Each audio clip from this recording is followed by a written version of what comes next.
किस तरह से उससे एनर्जी का प्रोडक्शन होता है। तो उस एनर्जी के प्रोडक्शन का जो बेसिक मॉलिक्यूल बाय मॉलिक्यूल का मैकेनिज्म है वो हम लोग इस चैप्टर में पढ़ेंगे। ठीक है, तो हम लोग शुरू करते हैं। तो सबसे पहले लिखा हुआ है all of us breathe, but why is breathing so essential to life. ठीक है, सांस लेना जरूरी क्यों है।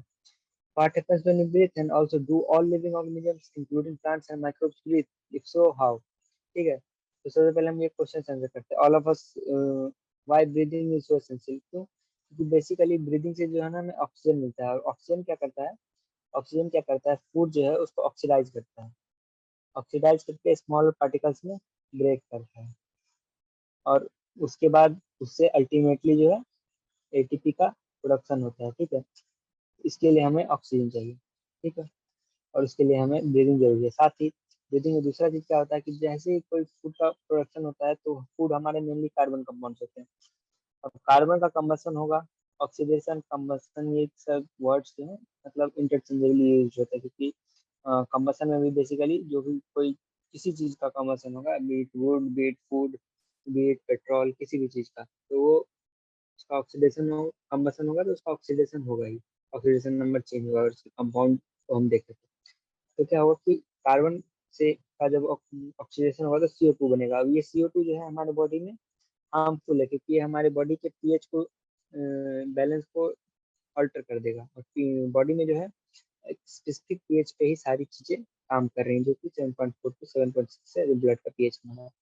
ठीक है, तो इसके लिए CO2 को निकालने के लिए भी हमारे पास ब्रीथिंग एसेंशियल है। अब क्या होता है, what happens when we breathe. अब हम लोग जब ब्रीथ करते हैं, हम लोग ऑक्सीजन तो ले लिए, उसके बाद क्या होता है, ऑक्सीजन बॉडी के अंदर के बाद उसका क्या होता है, किस प्रोसेस से वो एनर्जी प्रोडक्शन में यूटिलाइज होता है, ये जानेंगे। ठीक है, also do all living organisms including plants and microbes breathe. ठीक है, रिस्पायरेशन तो बेसिकली सभी में होगा। दो दो टर्म्स होते हैं, एक ब्रीदिंग होती है, एक रिस्पायरेशन होता है। एक ब्रीदिंग होती है, एक रिस्पायरेशन होता है। ब्रीदिंग मतलब क्या हुआ, ब्रीदिंग मतलब बेसिकली वही इनहेल और एक्सहेल करना, एक्सहेल और इनहेल करना। ठीक है, एयर को। और रिस्पायरेशन मतलब क्या होता है, रिस्पायरेशन बेसिकली वो बॉडी के अंदर जब वो ऑक्सीजन जाके डिफरेंट कंपाउंड से कंबाइन करके एटीपी प्रोडक्शन में हेल्प करता है, उस प्रोसेस को हम लोग बोलते हैं रिस्पायरेशन। ठीक है, उस प्रोसेस को हम लोग क्या बोलते हैं, रिस्पायरेशन। जो ब्रीदिंग है, रिस्पायरेशन तो सभी में होगा, लेकिन ब्रीदिंग क्या होता है कि कुछ ऑर्गेनिज्म जैसे माइक्रो, कुछ एनारोबिक होंगे, उनमें ब्रीदिंग नहीं होगा, हाँ उनमें रिस्पायरेशन जरूर होगा, एनारोबिक रिस्पायरेशन होगा, लेकिन उनमें ब्रीदिंग नहीं होगा। ठीक, नेक्स्ट चीज देखते हैं। All living organisms need energy for carrying out daily life activities, be it absorption, transport, movement, reproduction or even breathing. यानी कि एनर्जी चाहिए हमको सारा काम करने के लिए। ठीक है, जितना भी काम है, रिप्रोडक्शन है, यहाँ तक कि सांस लेने के लिए भी हमें, ब्रीदिंग करने के लिए भी हमें ब्रीदिंग की जरूरत है, ब्रीदिंग करने के लिए हमें एनर्जी की जरूरत है। ठीक है, अब ये एनर्जी कहाँ से आता है, हम जानते हैं कि जो फूड हम खाते हैं उससे एनर्जी आता है, लेकिन इस एनर्जी से हम जानते हैं बॉडी में एटीपी होता है, एनर्जी करेंसी। जैसे कोई भी आदमी काम करता है तो काम के बदले में उसको खाना चाहिए और कपड़े चाहिए और घर में रहने रहने का, उसको बेसिकली आदमी का 3 नीड है। ठीक है, कि उसको फूड चाहिए, शेल्टर चाहिए, ठीक है, क्लोथ चाहिए। अब या तो काम करके क्या कर ले कि किसी का काम कर दे उससे फूड ले ले, किसी का काम कर दे उससे बदले उसके घर में रह ले, और किसी का काम कर दे वो बदले में उसको कपड़े दे। लेकिन इन जनरल हमारे लाइफ में क्या होता है, इस वर्ल्ड में, कि हमें सब कोई पैसे देता है, हम किसी का काम करते हैं हमें पैसे देता है, और उस पैसे से ये तीनों चीजें हम लेते हैं। उसी प्रकार से बॉडी में क्या होता है कि एनर्जी जो कोई फूड आता है उससे बेसिकली एटीपी का प्रोडक्शन होता है। ठीक है, एटीपी का प्रोडक्शन होता है, और फिर एटीपी को हम यूटिलाइज करके कोई दूसरा एक्टिविटी जिसमें एनर्जी का जरूरत है, रिक्वायरमेंट है, उसको कंप्लीट करेंगे। ठीक है, तो इसलिए एटीपी को energy currency of the cell बोला जाता है, ऑफ द बॉडी बोला जाता है, वही है। ठीक है, तो नेक्स्ट चीज यहाँ पे थे हम लोग कि हाँ, how is this energy taken from food, how this energy is utilised. Do all foods give same amount of energy, नहीं, कुछ ज्यादा एनर्जी देने वाले फूड होंगे, कुछ होंगे तो ज्यादा एनर्जी तो देंगे पर धीरे धीरे देंगे, कुछ फूड्स होंगे तो ज्यादा एनर्जी तुरंत दे देंगे। तो वेरियस टाइप्स के फूड्स होते हैं। ठीक, टू प्लांट्स ईट, और प्लांट खाता खाते हैं और नहीं खाते तो फिर एनर्जी कैसे बनता है उनमें, तो हम लोग देख लिए थे। उनमें एटीपी का प्रोडक्शन कैसे होता है, उनमें एटीपी का प्रोडक्शन कैसे होता है, प्रोडक्शन होता है, अभी लास्ट चैप्टर डिस्कस किए थे परसों। उसमें देखे थे कि प्लांट्स में एटीपी का प्रोडक्शन कैसे होता है, केमियोस्मेटिक हाइपोथेसिस था, जो कि इस चैप्टर में भी आएगा, ठीक है। तो वो and microwaves for that, where do plants get energy from, ठीक है, फ्रॉम सन, ये लोग हम लोग जानते हैं। And microwaves for the energy required, do they eat food, microwaves food खाते भी हैं या नहीं खाते हैं। तो माइक्रोवेव्स डिफरेंट टाइप के होते हैं, ठीक है। कुछ माइक्रोब्स जो होते हैं वो अपना खाना बनाते हैं। तो खाना बनाने वाले भी दो टाइप के होते हैं, खाना बनाने वाले दो टाइप के होते हैं, एक ऑर्गेनिक से बनाते हैं, एक इनऑर्गेनिक से बनाते हैं। और कुछ जो है फोटोसिंथेसाइज भी करते हैं, जैसे स्मॉल ग्रीन एल्गी लोग, ठीक है। अब जो इनऑर्गेनिक है, इनऑर्गेनिक में इनऑर्गेनिक सब्सटेंस जैसे आयरन बैक्टीरिया आयरन को फीड करेगा, सल्फर बैक्टीरिया सल्फर से एनर्जी डिराइव करेगा। और ऑर्गेनिक वाले जो माइक्रोब्स हैं वो नॉर्मली ऑर्गेनिक, जैसे faecal matter, dead and decaying matter, उससे अपना एनर्जी डिराइव करेगा, ठीक है। तो डिफरेंट टाइप के माइक्रोब्स डिफरेंट चीज़ों से अपना एनर्जी डिराइव करते हैं, ठीक है। You may wonder you may wonder at several questions raised above. They may seem very disconnected, but in reality, the process of breathing is very much connected to the process of release of energy from food. ये बहुत important line है, ठीक है। But in reality, the process of breathing is very much connected to the process of energy of release from the food. Let us try and understand how this happens, ठीक है। All the energy for the life process is obtained by the oxidation of some macromolecules, जिसको क्या कहते हैं हम, food। कुछ macromolecules का oxidation होगा, उसी से हमारे पास सारी एनर्जी आएगी। Only green plants and cyanobacteria can prepare their own food, ये भी इंपॉर्टेंट लाइन है। ग्रीन प्लांट और साइनोबैक्टीरिया यही अपना अपना फूड बना सकते हैं। कैसे बनाते हैं, फोटोसिंथेसिस, ठीक है, by the process of photosynthesis. They trap the light energy and convert it into the chemical energy that is stored in the bonds of the carbohydrates like glucose, sugar and starch।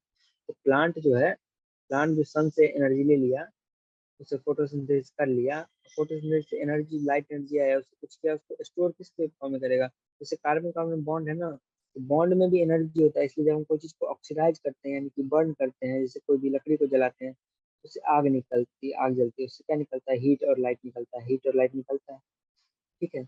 अब देखो, ये plant जो है, plant सन से energy लिया, photosynthesis किया, अपने अंदर स्टार्च बनाया, स्टार्च बनाया, कुछ कार्बन के अदर कंपाउंड जैसे सेलुलोज है, लिग्निन है। अब वुड बेसिकली सेलुलोज और लिग्निन का ही तो बना हुआ है। वुड बेसिकली सेलुलोज और लिग्निन का ही बना हुआ है। अब ये सेलुलोज और लिग्निन का जो वुड है वो कैसे बना, इसके अंदर सेलुलोज और लिग्निन कैसे है, सन की एनर्जी से फोटोसिंथेसिस से स्टार्च बनाया, ऐसे बना लिया। अब या तो इस वुड को हम डायरेक्ट जलाएंगे, आग जलाएंगे तो हीट और लाइट मिलेगा, या फिर ये डिके हो जाएगा, जमीन में दब के कोयला बन जाएगा, कोल से पेट्रोलियम बन जाएगा। तो बेसिकली सारी एनर्जी जो है सन से आ रही है, प्लांट उनको क्या कर रहे हैं, ट्रैप करके डिफरेंट फॉर्म में चेंज कर पा रहे हैं। अब जब प्लांट खुद के लिए यूज करना होता है तो वो क्या करते हैं, स्टार्च के रूप में अपने अंदर जो है उस एनर्जी को स्टार्च के कार्बन कार्बन बॉन्ड्स के बीच में रखते हैं। जब उसे स्टार्च का ऑक्सीडेशन होता है तो स्टार्च क्या करता है, ग्लूकोज ग्लूकोज में टूट जाता है, स्टार्च जो है ग्लूकोज में टूट जाता है, ठीक है। चार्ज ग्लूकोज में ब्रेक हो जाता है। वो ग्लूकोज क्या होता है, वो ग्लूकोज के जो कार्बन कार्बन बॉन्ड्स है वो धीरे धीरे टूटते रहते हैं, CO2 में कन्वर्ट होते रहते हैं, और उससे क्या होता है, एनर्जी रिलीज होती है। ठीक उसी प्रकार जैसे कि हम लोग वुड को बर्न करते हैं तो एनर्जी रिलीज होती है, ठीक। Next, we must remember that in green plants too, not all cells, tissue, and organs photosynthesize. Only cells containing chloroplasts that are most often located in the superficial layers carry out photosynthesis. Hence, even in green plants, all other organs, tissues, and cells that are non-green need food for oxidation. Hence, food has to be transported to all the non-green plants. अब देखो, अब plant जो है खुद का खाना बना रहा है, लेकिन यहाँ पे भी एक कैच है, क्या है कैच है, कि प्लांट का जो इतना मोटा तना है, अब इस मोटा तना का यहाँ पे जो बीच में एक सेल है, इसके पास सनलाइट ही नहीं आ रही है, उसके पास एडिक्वेट अमाउंट ऑफ एयर भी नहीं आ रहा होगा, जिससे कि ये CO2 नहीं आ रहा होगा, जिससे फोटोसिंथेसाइज करे। उसके लिए क्या होता है, जो इसके ग्रीन पार्ट्स हैं, जो इसके लीव्स हैं बेसिकली, ठीक है, ये फूड बना के और अपने जाइलम फ्लोएम जैसे ट्रांसपोर्ट सिस्टम से उस स्टार्च को ट्रांसपोर्ट करेंगे डिफरेंट पार्ट पे। अब इस पार्ट पे ये जाएगा स्टार्च, यहाँ पे जब ग्लूकोज फॉर्म में कन्वर्ट होगा, अब इस ग्लूकोज का बॉन्ड तोड़ ऑक्सीडेशन होगा, इससे एनर्जी निकलेगी, जिससे अपना सेल जो है नॉर्मल प्रोसेस करेगा, जिससे सेल का डिवाइड करने का प्रोसेस है, रिपेयर करने का प्रोसेस, सारी चीजें करेगा। तो ये लाइन भी यहाँ पे इंपॉर्टेंट है कि even in the green plants Even in the green plants, all other organisms, tissues, and cells that are non-green need food for oxidation. ठीक है, hence food has to be transported to all non-green plants. देखो, समझ गए। अब क्या है, all animals are heterotrophic, यानी कि वो क्या करता है, ऑब्टेन करता है फूड फ्रॉम प्लांट्स डायरेक्टली या फिर इनडायरेक्टली। इनडायरेक्टली कैसे, जैसे शेर है, शेर वो प्लांट को तो कभी नहीं खाता शेर, लेकिन उसके पास एनर्जी अल्टीमेटली प्लांट से आती है कि प्लांट कोई खरगोश खा गया, उस खरगोश के पास प्लांट की एनर्जी आ गई, अब उस खरगोश को शेर खा गया, तो बेसिकली से फूड चेन चलती है। Saprophytes like fungi are dependent on the dead and decaying matter. ठीक है, ये पता है कि सैप्रोफाइट्स जो डेड एंड डिकेइंग मैटर पे सर्वाइव करते हैं, उनमें भी ऑर्गेनिक मटेरियल को ऑक्सीडाइज करके बेसिकली जहाँ भी एनर्जी है, कोई भी चीज का ऑक्सीडेशन करके हम एनर्जी प्राप्त करेंगे। ये तो ऑर्गेनिक चीजों का कर रहे हैं सारी। जैसे आयरन और सल्फर बैक्टीरिया है, वो आयरन और सल्फर का ऑक्सीडेशन कर देते हैं, उससे उन्हें एनर्जी मिलती है। ठीक, why is it important to recognize that ultimately all the food that is required for life purposes comes from photosynthesis? ठीक है, ये बहुत इंपॉर्टेंट लाइन है। Ultimately, all the food that is required for life process comes from the photosynthesis. This chapter deals with the cellular respiration or the mechanism of breakdown of food materials within the cell to release energy and the trapping of this energy to synthesize ATP. इस chapter में हम क्या बात करेंगे? Breakdown of food materials within the cell to release energy and trapping this energy synthesis of ATP. तो सबसे पहले तुम जो खाना खाया, सबसे पहले तुम बहुत बड़ा अमरूद खाया, तो ये अमरूद के अंदर मान लो जो स्टार्च था, तो ये अमरूद कैसे छोटा छोटा टूटा, इसके बारे में नहीं बात करेंगे। हम क्या बात करेंगे, इस सेल के अंदर जब इस अमरूद का ग्लूकोज मॉलिक्यूल गया होगा, बेसिकली इसके अंदर का स्टार्च टूटा होगा इंटेस्टाइन में और ग्लूकोज में कन्वर्ट हुआ होगा। ठीक है, अब ये ग्लूकोज जब सेल के अंदर गया होगा ग्लूट रिसेप्टर्स के थ्रू, ठीक है, ग्लूट रिसेप्टर के थ्रू, ग्लूट वन ग्लूट टू बहुत सारे रिसेप्टर्स होते हैं, तो उसका सेल के अंदर जो है वो कैसे गया, ठीक है, इसका ग्लूकोज का बेसिकली सेल के अंदर कैसे ब्रेक डाउन हुआ, इसके 6 कार्बन अलग हुए और फिर उससे एनर्जी जो निकली, उससे कैसे एटीपी का सिंथेसिस हुआ, उसके बारे में हम इस चैप्टर में पढ़ेंगे। ठीक है, next, photosynthesis. Photosynthesis of course take place within the chloroplast. ठीक है, लास्ट हमने फोटोसिंथेसिस चैप्टर में पढ़ा था, whereas the breakdown of complex molecules yield energy takes place in the cytoplasm and in the mitochondria। ठीक है, ठीक है, अब देखो क्या है कि जो जो प्लांट में, प्लांट की बात होगी, चैप्टर प्लांट पे बेस्ड है। फोटोसिंथेसिस कहाँ पे होता है, क्लोरोप्लास्ट में, लेकिन जो मॉलिक्यूल बनते हैं जिससे कि हाई एनर्जी कंपाउंड बनते हैं, एटीपी बनती है फूड को ब्रेक करके, वहाँ कहाँ पे बनती है, या तो साइटोप्लाज्म में बनेगी। साइटोप्लाज्म में कौन सा प्रोसेस होगा, ग्लाइकोलिसिस होगा, या फिर माइटोकॉन्ड्रिया में, जो कि हायर प्लांट्स हैं, हायर एनिमल्स हैं, जिन जो कि बेसिकली यूकारियोटिक है, जिनमें मेम्ब्रेन मतलब कंपार्टमेंटलाइजेशन है, मेम्ब्रेन बॉन्ड ऑर्गेनली पाई जा रही है। ठीक है, तो यहाँ माइटोकॉन्ड्रिया के अंदर इलेक्ट्रॉन ट्रांसपोर्ट चेन चलेगा, क्रेब साइकिल चलेगी। ठीक है, ये सब चीजें होंगी, तो यहाँ पे एनर्जी रिलीज होगी। ठीक है, अब photosynthesis of course takes place within the chloroplast। ठीक है, where the दोनों complex molecules कहाँ कहाँ होता है, साइटोप्लाज्म में होता है और माइटोकॉन्ड्रिया में होता है। The breaking of carbon-carbon bonds of complex compounds through oxidation within the cells, leading to release of considerable amount of energy। इसको क्या कहते हैं, respiration। तो अगर तुम्हारे बोर्ड्स हैं, ये वाला डेफिनेशन भी रख लो। The breaking of CC bonds of complex compounds through oxidation within the cells, leading to release of considerable amount of energy is called respiration। इसमें क्या क्या इंपॉर्टेंट है, तो इसमें क्या क्या इंपॉर्टेंट है, तो पहले breaking of carbon carbon bond होता है। ठीक, नेक्स्ट चीज क्या होता है, थ्रू ऑक्सीडेशन, रिडक्शन के थ्रू नहीं, ऑक्सीडेशन के through, within the cells, cell के अंदर होना चाहिए। ठीक है, और leading to release of considerable amount of energy, मतलब ऐसा नहीं कि इतना कम एनर्जी निकले कि उससे एक एटीपी बन ही ना पाए, मतलब कंसिडरेबल अमाउंट ऑफ एनर्जी निकलना चाहिए जिसकी कम से कम एटलीस्ट एक एटीपी तो बन जाए। ठीक, उसको कहते हैं रिस्पायरेशन। ठीक है, अब देखो, the compounds that are oxidised the process are known as respiratory substitutes. Usually, carbohydrates are oxidized to release energy, but protein, fat, and even organic acid can be used as respiratory substrates in some plants under certain conditions। मतलब इसका कहने का मतलब क्या है कि mainly plants के अंदर मेन फूड क्या है, एनिमल है तो हम प्रोटीन खा के ऑक्सीडेशन कर लेते हैं अपने, वो अलग बात है। प्लांट्स के अंदर मेन क्या है, कार्बोहाइड्रेट्स, प्रोटीन नहीं, मेन कार्ब्स का हम लोग यूज करते हैं प्लांट्स के अंदर मेनली। जो भी एनर्जी डिराइव होता है सेल के अंदर यूज के लिए, वो कार्ब से डिराइव होता है, बेसिकली स्टार्च। ठीक है, बेसिकली स्टार्च। ठीक, अब कुछ प्लांट्स में वही प्रोटीन फैट ये सब होता है, प्रोटीन फैट और इवन ऑर्गेनिक एसिड। ठीक है, तो मिलेगा ऑर्गेनिक एसिड नहीं हो सकता, लेकिन ऑर्गेनिक एसिड भी होता है। ठीक, अब देखो, during oxidation within cell all the energy contained in its respiratory substance is not released free into the cell or in a single step. It is released in a series of slow, क्या क्या है, पहला slow है, step wise reaction है, तो तीसरा control by enzyme है। जो रिस्पायरेशन का जो भी प्रोसेस होता है, जो भी रिएक्शन होते हैं, क्या होता है, एक स्लो होते हैं, ठीक है। नहीं तो क्या होगा, जैसे धीरे धीरे एनर्जी रिलीज होती है, नहीं तो क्या होगा, फिर ऑक्सीडेशन होगा। तो अगर कंबशन में बेसिकली क्या होता है कि एक साथ एनर्जी रिलीज होता है ज्यादा, इसलिए आग जलता है। तो इसमें क्या होना चाहिए, यहाँ पे धीरे धीरे एनर्जी रिलीज होना चाहिए, कंट्रोल्ड मैनर में रिलीज होना चाहिए, और स्टेप वाइज स्टेप रिलीज होना चाहिए, नहीं कि उसके अंदर जितना एनर्जी एक बार में रिलीज कर दो, ठीक।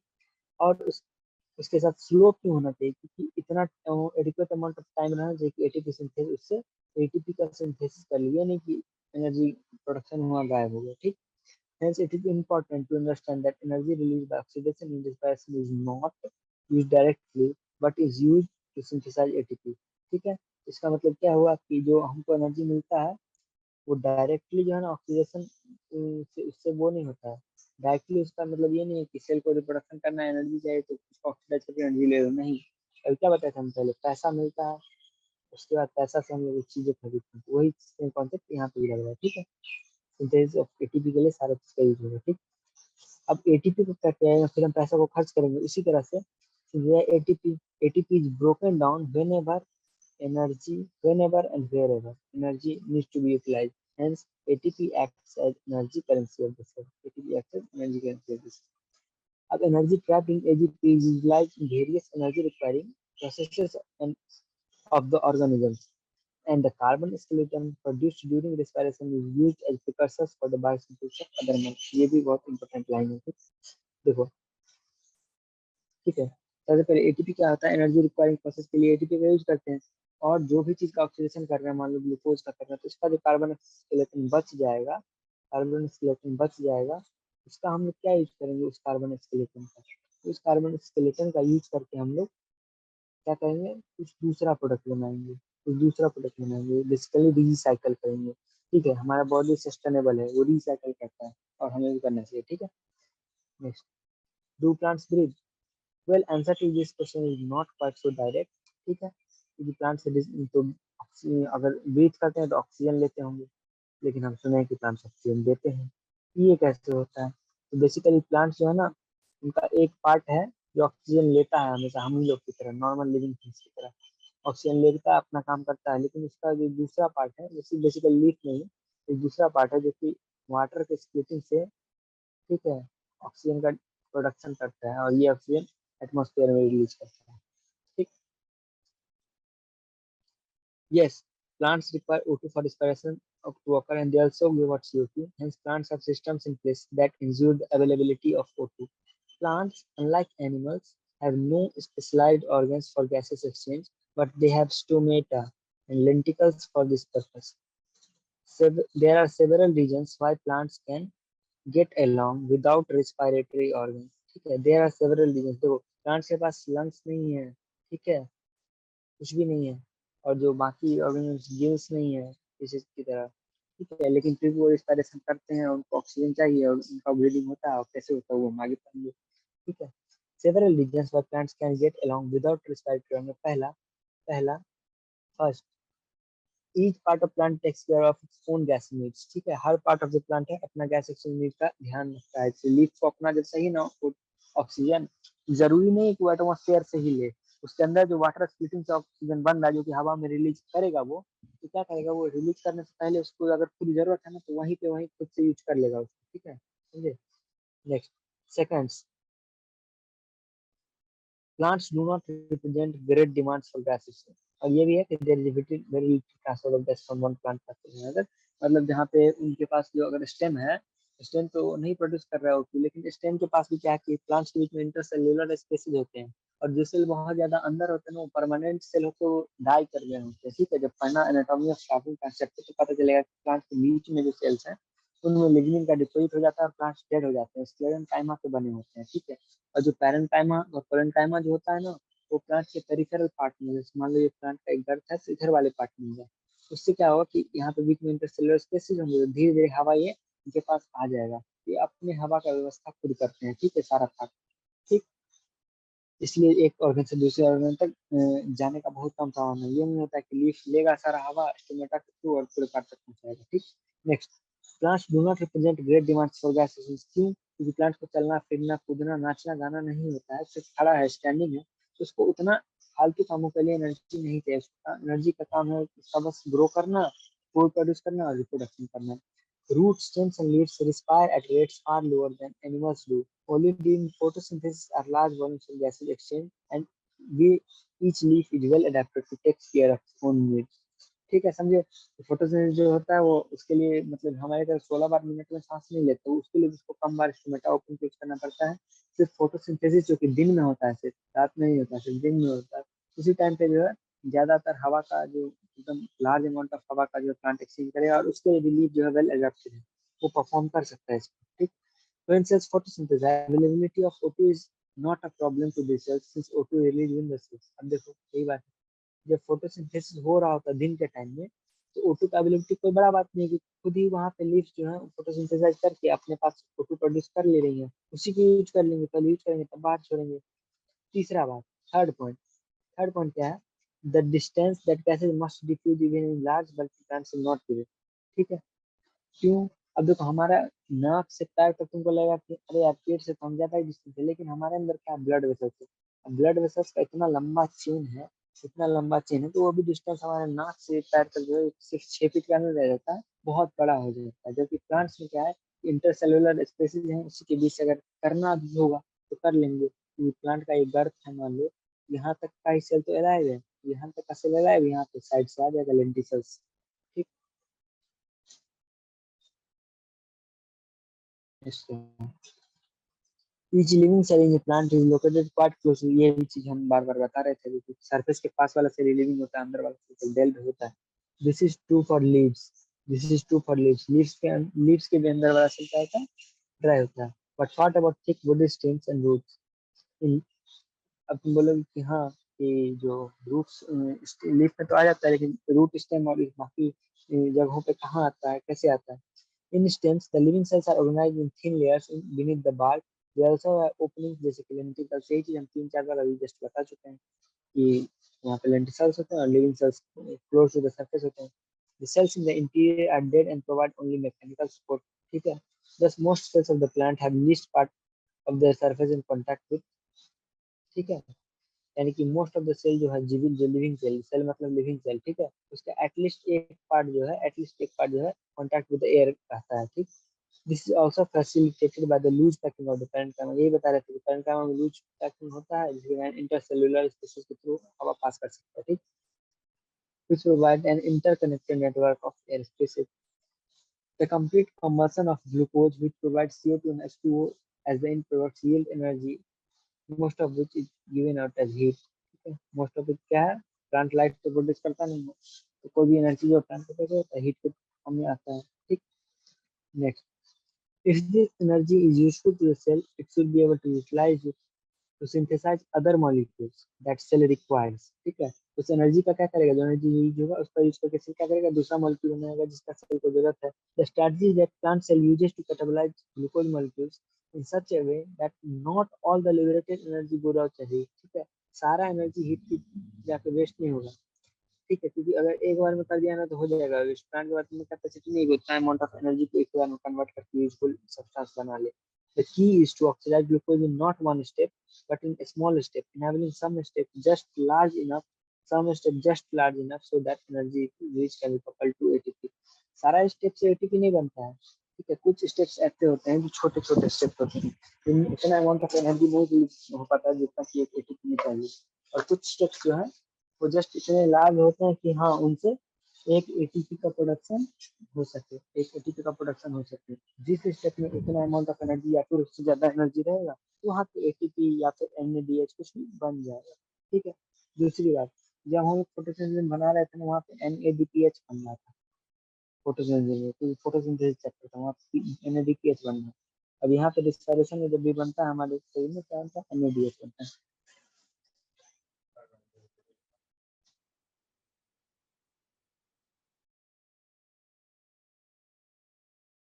देन क्या होता है कि जो भी रिस्पायरेशन का प्रोसेस होता है उसमें क्या होता है, ऑक्सीजन को यूटिलाइज करते हैं और हम लोग कार्बन इस रेट में रिलीज करते हैं। इसमें क्या होता है, कार्बन डाइऑक्साइड रिलीज होता है और जो इसका हाइड्रोजन है वो ऑक्सीडाइज होकर क्या करेगा, उसके साथ ऑक्सीजन का मन करेगा, वाटर बन जाएगा और साथ ही साथ एनर्जी तो रिलीज होगा एक्सोथर्मिक रिएक्शन में। ठीक है, next, the combustion reaction requires oxygen, but some cells live where oxygen may or may not be available. कुछ cells ऐसे होते हैं जहाँ पे ऑक्सीजन नहीं है। ठीक है, can you think of such situations and organisms where the oxygen is not available? ठीक है, ये पूछ रहा है। ठीक, तो हाँ, एनारोबिक जो ऑर्गेनिजम्स होते हैं वहाँ पे नहीं होता, और अगर कुछ ऐसा सेल होगा तो वहाँ पे एनारोबिक एक रिस्पिरेशन का मैकेनिज्म होता है, इसमें लैक्टिक एसिड का प्रोडक्शन, तो वो ऑपरेट कर सकता है। ठीक है, there are sufficient reasons to believe that the first cells on this planet lived in an atmosphere that lacked atmosphere. There are sufficient reasons, ठीक है, वो evolution चैप्टर में हम लोग देखेंगे कि जो साइंटिस्ट ने थ्योरी प्रपोज की उसके हिसाब से शुरुआती सेल जो एनारोबिक थे। ठीक है, even among present day living organism we know several, कुछ को जानते हैं जो कि एनारोबिक कंडीशन में रहते हैं। Some of these organisms are facultative anaerobes, कुछ ऐसे हैं जो कि ऑक्सीजन के प्रेजेंस में भी कर सकते हैं, और अगर उनको ऑक्सीजन नहीं मिले तो काम चला लेंगे बिना ऑक्सीजन के, उनको क्या कहा जाता है, फैकल्टेटिव एनारोब्स। कुछ अदर है जिसमें requirement for anaerobic condition is obligate, यानी कि कुछ ऐसे हैं जिनको एनारोबिक कंडीशन नहीं चाहिए, वो ऑक्सीजन के आते ही मर जाएंगे, ऑक्सीजन के लिए जहर है। ठीक है, in any case the living organisms, all living organism, सारे लिविंग ऑर्गेनिज्म में एक स्टेप होता है ग्लूकोज को ऑक्सीडाइज करने का, बिना ऑक्सीजन के हेल्प के। बिना ऑक्सीजन के हेल्प के क्या क्या होता है, क्या होता है, सारे ऑर्गेनिज्म में होता है, बिना ऑक्सीजन के हेल्प के होता है, और ग्लूकोज को पार्शियली ऑक्सीडाइज करता है। ठीक है, उसको क्या कहते हैं, ग्लाइकोलिसिस। इसमें क्या होता है, ग्लूकोज, ग्लूकोज से पायरुवेट बनता है, पायरुविक एसिड, 6 कार्बन का 3 कार्बन का, यानी कि 2 पायरुविक एसिड एक ग्लूकोज से बनता है, एक प्रोसेस से जो कि 10 स्टेप का होता है, एंजाइमेटिक रिएक्शन होता है, without the help of oxygen होता है, पार्शियली ग्लूकोज को ऑक्सीडाइज करके कंप्लीटली ऑक्सीडाइज कर देगा, तो CO2 प्लस H2O बन जाना चाहिए था, C6H12O6 को। ठीक है, तो ये जो है ऐसा होना चाहिए था, लेकिन ऐसा नहीं हो रहा है, तो ये ग्लाइकोलिसिस ऐसा है जिसमें पार्शियली ऑक्सीडाइज करते हैं ग्लूकोज को, पार्शियली ऑक्सीडाइज करते हैं विदाउट हेल्प ऑफ ऑक्सीजन। ठीक है, और 10 स्टेप में करते हैं। ठीक, नेक्स्ट देखो, the term glycolysis has originated from the Greek word glykos for sugar and lysis for splitting. ठीक है, the scheme of the glycolysis by, कौन दिया था scheme of glycolysis, गुस्टाव एम्बडन, ऑट्टो मेयरहॉफ और जे परनास। ठीक है, अब देखो क्या, गुस्टाव एम्बडन, ऑट्टो मेयरहॉफ एंड जे परनास, तीनों के सरनेम का फर्स्ट लेटर ले लेंगे तो क्या हो जाएगा, EMP, इसलिए ग्लाइकोसिस को क्या कहा जाता है, EMP pathway. In anaerobic organisms, it is the only process in the respiration. Anaerobic organism जो थे, ठीक है, या तो फैकल्टेटिव है, जब वो फैकल्टेटिव इससे कर रहे हैं जिस समय पे, या फिर जो ऑब्लिगेट है उनमें हर समय पे, क्या है कि it is the only process in respiration, क्योंकि अगला जो भी प्रोसेस होता है, बी इट लिंक रिएक्शन या B it electron transport system, उसमें क्या होता है कि, या फिर B it Krebs cycle, sorry link reaction नहीं होगा, क्रेब्स साइकिल एंड ATS, इसमें क्या है, ऑक्सीजन की रिक्वायरमेंट है, तो उनमें ये दोनों स्टेप होगा ही नहीं एनारोब्स में। ठीक है, तो अब उसमें क्या होगा, this is the only process, सिर्फ यही प्रोसेस के थ्रू इसमें रिस्पायरेशन हो जाता है, एनर्जी का प्रोडक्शन हो जाता है, ग्लूकोज का ऑक्सीडेशन हो जाता है। ग्लाइकोलिसिस कहाँ पे ऑक्कर होता है, साइटोप्लाज्म में। ठीक है, और प्रेजेंट होता है ऑल लिविंग सेल्स में, ऑल लिविंग ऑर्गेनिज्म में और लिविंग सेल्स में। In this process, the glucose undergoes partial oxidation to form two molecules of pyruvic acid. In plants, this glucose is derived to form sucrose. Plant क्या करते हैं कि pyruvic acid बनता है। ठीक है, अब वो प्लांट्स जो वो पायरुविक एसिड बनाने के लिए ग्लूकोज चाहिए, और ग्लूकोज प्लांट्स में कहाँ से आता है, सुक्रोज से। ठीक है, सुक्रोज से, चीनी से, which is the end product of photosynthesis or from the storage carbohydrate. Storage carbohydrate क्या है, देखो प्लांट जो है ना, इनिशियली जैसे प्लांट को ऐसे दो टाइप का होता है कि मान लो कोई प्लांट है, उसको पता है कि सर्दी के टाइम पे उतना खाना नहीं बना पाएंगे, तो दो टाइप से फूड रखेगा वो, एक करंट वाला फूड रखेगा, आज बनाया आज खाए, वो कौन सा फूड का फॉर्म होगा, सुक्रोज के फॉर्म में रखेगा, और एक स्टोरेज के फॉर्म में रखेगा कि जब फोटोसिंथेसिस नहीं कर पाएंगे बाद के लिए, वर्स कंडीशन के लिए, तो वो कौन सा फॉर्म में होगा, स्टार्च के फॉर्म में। ये जो स्टोरेज कार्बोहाइड्रेट्स की बात कर रहा है वो क्या होता है, स्टार्च। ठीक है, स्टार्च और सुक्रोज। ठीक है,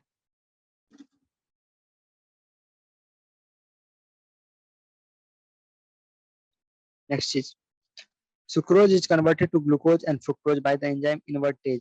सुक्रोज क्या होता है?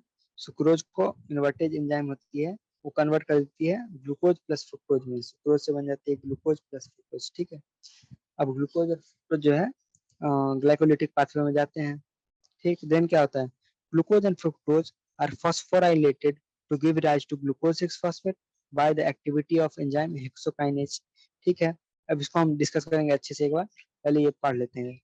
This phosphorylated form of glucose then isomerizes to form a product of fructose 6 phosphate। पहले क्या होता है? ग्लूकोज होता है, ग्लूकोज में फास्फोरस जोड़ देते हैं, फास्फोराइलेशन मतलब फास्फोरस जोड़ना, क्या बन जाता है? Glucose 6 phosphate. अब क्या होता है? इसमें कुछ होता है, इसमें कोई चीज होता है, कोई एंजाइम एक्ट करता है, इसको क्या बनाता है? Fructose 6 phosphate. ठीक है, अब subsequent steps of metabolism of glucose and fructose are same. मतलब बेसिकली क्या होता है कि ग्लूकोज जो है, ग्लूकोज से ग्लूकोज 6 फॉस्फेट बना, इससे बन गया फ्रुक्टोज 6 फॉस्फेट। लेकिन अगर हमारे पास ये सुक्रोज से क्या बना है? Glucose plus fructose. अगर फ्रुक्टोज को मेटाबोलाइज करोगे, फ्रुक्टोज को करोगे, तो उससे डायरेक्ट ये बनेगा, एक फॉस्फेट दोगे, एक ये बनेगा डायरेक्ट। ठीक है, फ्रुक्टोज 6। अब नेक्स्ट स्टेप्स जो है ग्लूकोज और फ्रुक्टोज दोनों के लिए क्या है? कॉमन है। The various steps of glycolysis इस फिगर में दिया हुआ है। Glycolysis A chain of 10 reactions. कितना reaction? 10 reactions under the control of different enzymes takes place to produce pyruvate from glucose. While studying these steps of glycolysis, please note the steps जिसमें यहाँ पे ATP का synthesis हो रहा है, या फिर यूटिलाइजेशन हो रहा है, या फिर प्रोडक्शन हो रहा है, या एनएडीएच का प्रोडक्शन हो रहा है। हाँ, अब देखो क्या बोल रही है कि एटीपी दो जगह पे यूज होता है। ATP utilize to place. पहला conversion of glucose to glucose 6 phosphate, और दूसरा conversion of fructose 6 phosphate to fructose 1 6 phosphate. दो जगह पे एटीपी का यूज होगा, दो जगह पे क्या होगा? एटीपी का यूज होगा, जहाँ पे ग्लूकोज से ग्लूकोज 6 फॉस्फेट बनेगा और फ्रुक्टोज से फ्रुक्टोज 1 6 फॉस्फेट बनेगा। ठीक है, यानी इस स्टेप में और इस स्टेप में क्या हुआ? एटीपी का यूज हुआ। अब देखो, fructose 1 6 phosphate is split into dihydroxy acetone phosphate and 3 फॉस्फोग्लिसरॉल्डिहाइड। ठीक है, तो फ्रुक्टोज 1 6 फॉस्फेट से क्या हुआ? यहाँ पे दो चीज बना है, ग्लिसरॉल्डिहाइड 3 फॉस्फेट बना, और ये भी बनता है, दोनों बनता है, दोनों एक दूसरे के आइसोमर्स हैं, तो दोनों एक दूसरे में कन्वर्ट भी होते हैं। ठीक है, next we find that there is one step जहाँ पे NADH plus H plus form होता है। वो कौन सा स्टेप है? जब ग्लिसरॉल्डिहाइड 3 फॉस्फेट से, ग्लिसरॉल्डिहाइड 3 फॉस्फेट से क्या बनता है हमारा? दो दो बाइफॉस्फोग्लिसरिक एसिड बनता है। जब बाइफॉस्फोग्लिसरिक एसिड बनता है, जब ग्लिसरॉल्डिहाइड 3 फॉस्फेट से, ठीक है, तब उस स्टेप पे NADH प्लस H प्लस का प्रोडक्शन होता है। ये सब स्टेप्स याद रखना। ठीक, two redox equivalents are removed in the form of two hydrogen atoms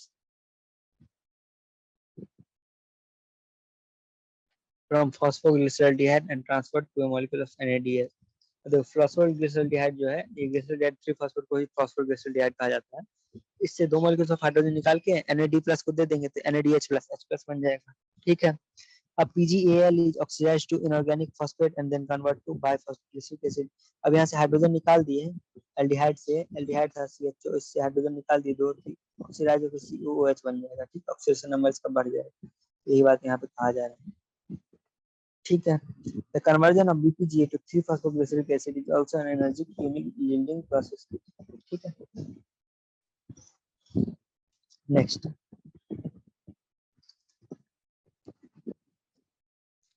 the energy trapped by the formation of ATP, the conversion of BPGA to 3 phosphoglyceric acid। देखो अब यहाँ पे क्या है कि BPGA से जो 3 फॉस्फोग्लिसरिक एसिड बन रहा है, BPGA यहाँ पे दो 20 फॉस्फोग्लिसरिक एसिड है, वहां से क्या बनेगा?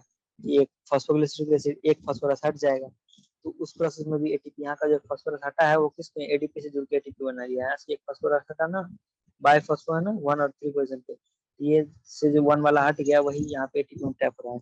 नेक्स्ट क्या होगा? एक और एटीपी कब बनेगा? जब फॉस्फोइनोल पाइरुवेट, यहाँ पे फॉस्फोइनोल पाइरुवेट से पाइरुविक एसिड बनेगा, जब फॉस्फोरस इसका हट जाएगा। ठीक, तब can you calculate how many ATP molecules are directly synthesized in pathway from glucose? Directly कितना एटीपी सिंथेसिस हुआ? डायरेक्टली तो दो यहाँ पे हुआ, दो यहाँ पे, 4 molecules. Pyruvic acid is the key product of the glycolysis.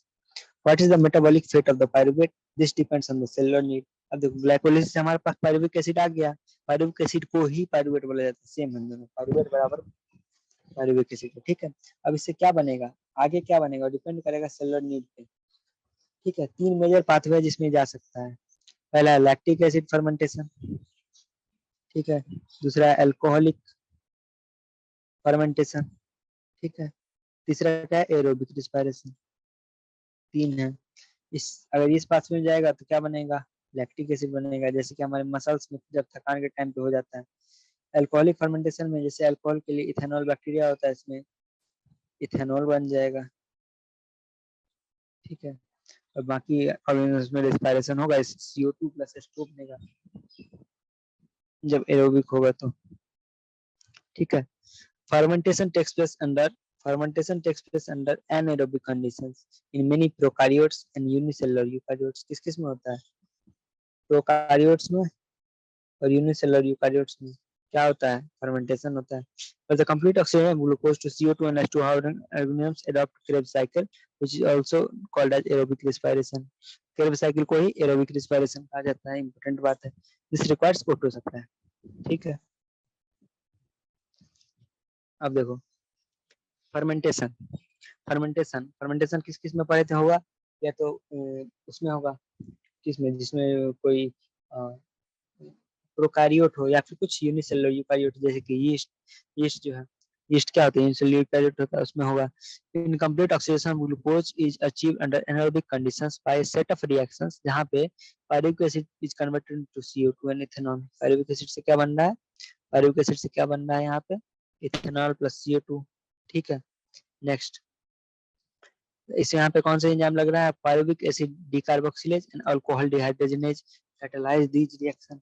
Pyruvic acid decarboxylase and alcohol dehydrogenase catalyse करता है इस रिएक्शन को, ठीक है। यहाँ पे दो एंजाइम लगेंगे, यहाँ पे दो एंजाइम लगेंगे। अब यहाँ पे एक ही एंजाइम लगेगा, लैक्टेट डिहाइड्रोजनेज।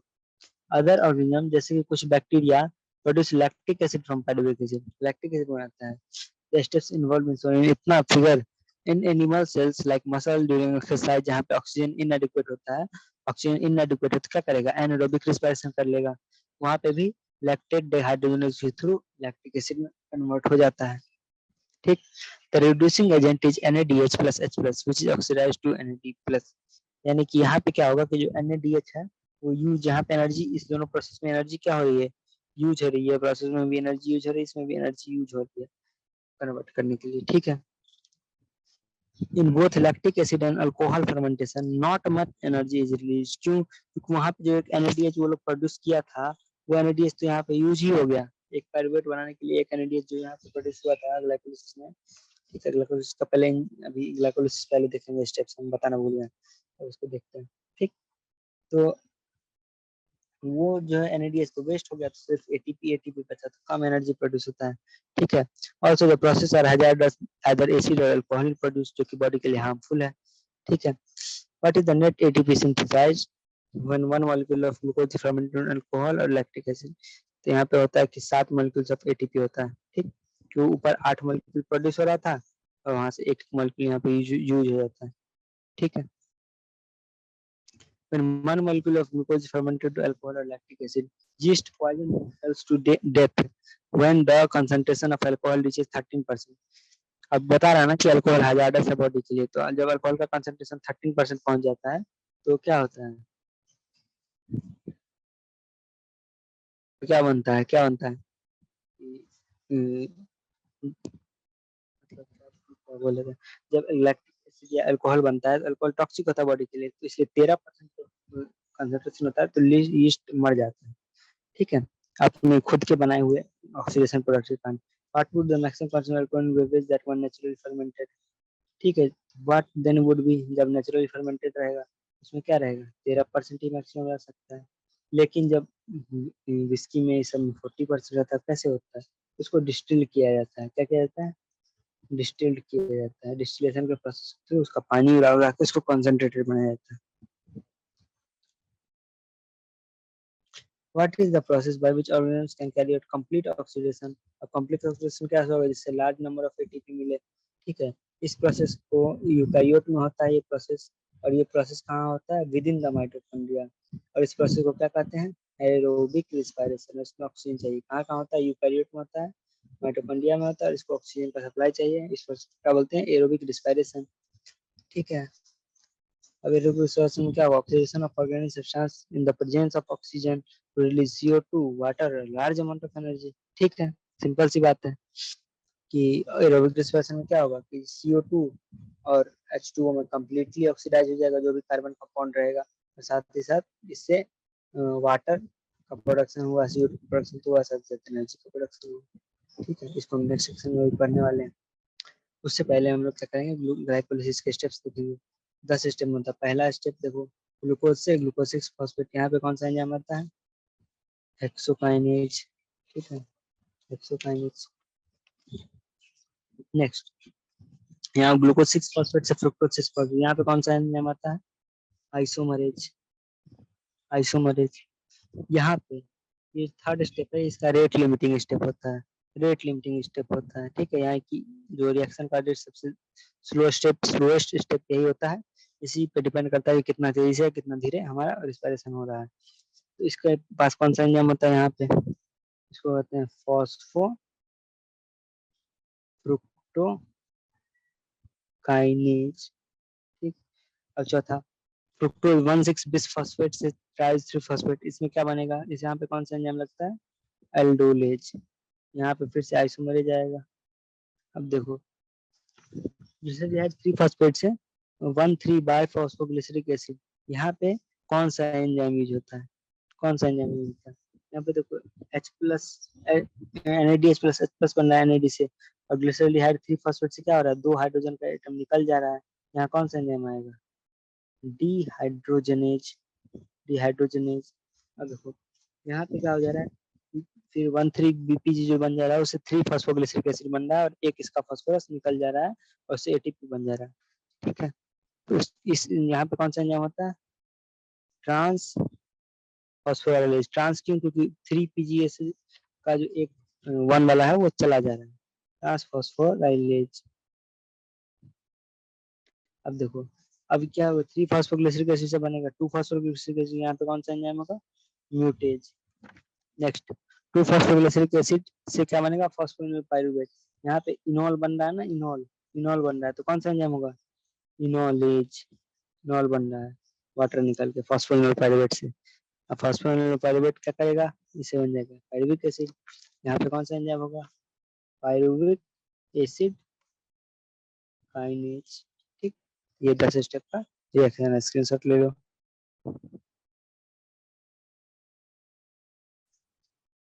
अब हम लोग देखेंगे एरोबिक रिस्पायरेशन।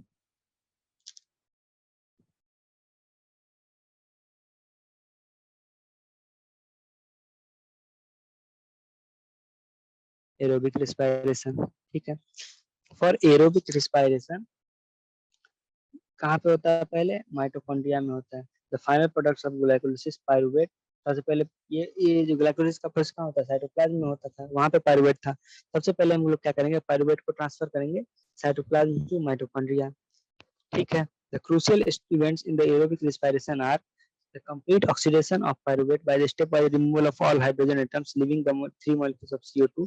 यानी कि जो पाइरुवेट में H है सबको हटा के सिर्फ CO2 बचना चाहिए। Next, passing on the electrons removed as a part of hydrogen atoms to the molecule to the simultaneously synthesis of ATP।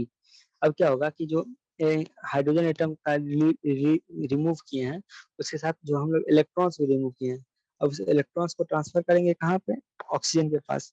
ठीक है, साथ ही साथ एटीपी का सिंथेसिस हो जाएगा। तो इस 2 पार्ट में हो रहा है ये reaction. What is interesting to note that the first process takes place in the matrix of the mitochondria, while the second process is located in the inner membrane of the mitochondria। ठीक है, यानी कि first process जो है, जो oxidation of pyruvate हो रहा है, जो क्रेब्स साइकिल है, इसके बारे में बात कर रहे हैं, क्रेब्स साइकिल का। और दूसरा कौन सा प्रोसेस है जिसमें कि मॉलिक्यूल इलेक्ट्रॉन को ट्रांसफर हो रहा है, इलेक्ट्रॉन का ट्रांसपोर्ट हो रहा है, तो वही हो गया इलेक्ट्रॉन ट्रांसपोर्ट सिस्टम, ये हो रहा है। दूसरा प्रोसेस कहाँ होता है, मेम्ब्रेन ऑफ द माइटोकॉन्ड्रिया में। ठीक है, कौन सा मेम्ब्रेन, तो inner membrane. Pyruvate, which is formed by the glycolytic catabolism of carbohydrates in the cytosol after it enters the mitochondrial matrix, undergoes oxidative decarboxylation। कौन सा प्रोसेस है, बहुत इंपॉर्टेंट है, प्रोसेस का नाम क्या है, ऑक्सीडेटिव डीकार्बोक्सिलेशन। यानी कि कार्बन डाइऑक्साइड हट रहा है और साथ ही साथ प्रोडक्ट का ऑक्सीडेशन भी हो रहा है, तो इसको क्या कहेंगे, ऑक्सीडेटिव डीकार्बोक्सिलेशन। ठीक है, और यहाँ पे एंजाइम कौन सा यूज होता है, पायरुवेट डिहाइड्रोजनेज, पायरुवेट डिहाइड्रोजनेज। ठीक है, पायरुवेट डिहाइड्रोजनेज से क्या होता है, पायरुविक एसिड से क्या बन जाता है, एक कंपाउंड बन जाता है और एक इसका कार्बन निकल जाता है, एक कार्बन निकल गया, ये 2 कार्बन का मॉलिक्यूल है, ये 3 कार्बन का मॉलिक्यूल है।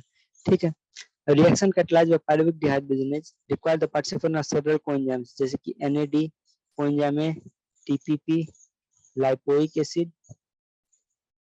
और Mg2+।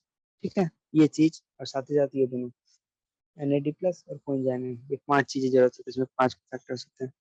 ठीक, during this process 2 molecules of NADH are produced। इस प्रोसेस में क्या होता है, 2 molecules of NADH प्रोड्यूस होता है from the metabolism of 2 molecules of pyruvic acid। अब एक ग्लूकोज था हमारे पास, एक ग्लूकोज था, उससे क्या बना, 2 पायरुविक एसिड बना और हर पायरुविक एसिड से 2 पायरुविक एसिड से क्या बना हमारे पास, 2 एसिटाइल कोएंजाइम में और एक पायरुविक एसिड से एक बनेगा और इन दो से अगर बन रहा है तो यहाँ पे 2 NADH प्रोड्यूस हो रहा है। ठीक है, एक से एक कार्बन डाइऑक्साइड हटने से एक NADH प्रोड्यूस हो रहा है। ठीक, समझ गए इस बात को। एसिटाइल कोएंजाइम में enters the next cyclic pathway, जो सेकंड वाला स्टेप था ये। ठीक है, ये यहाँ पे पहुंचेगा, यहाँ पे क्या होगा, यहाँ पे क्या होगा, इसका कार्बन धीरे धीरे रिमूव करके उसको ऑक्सीडाइज कर दिया जाएगा। ठीक है, और साथ ही कुछ इलेक्ट्रॉन होगा, उसको अगले प्रोसेस में देखेंगे क्या होता है उसके साथ।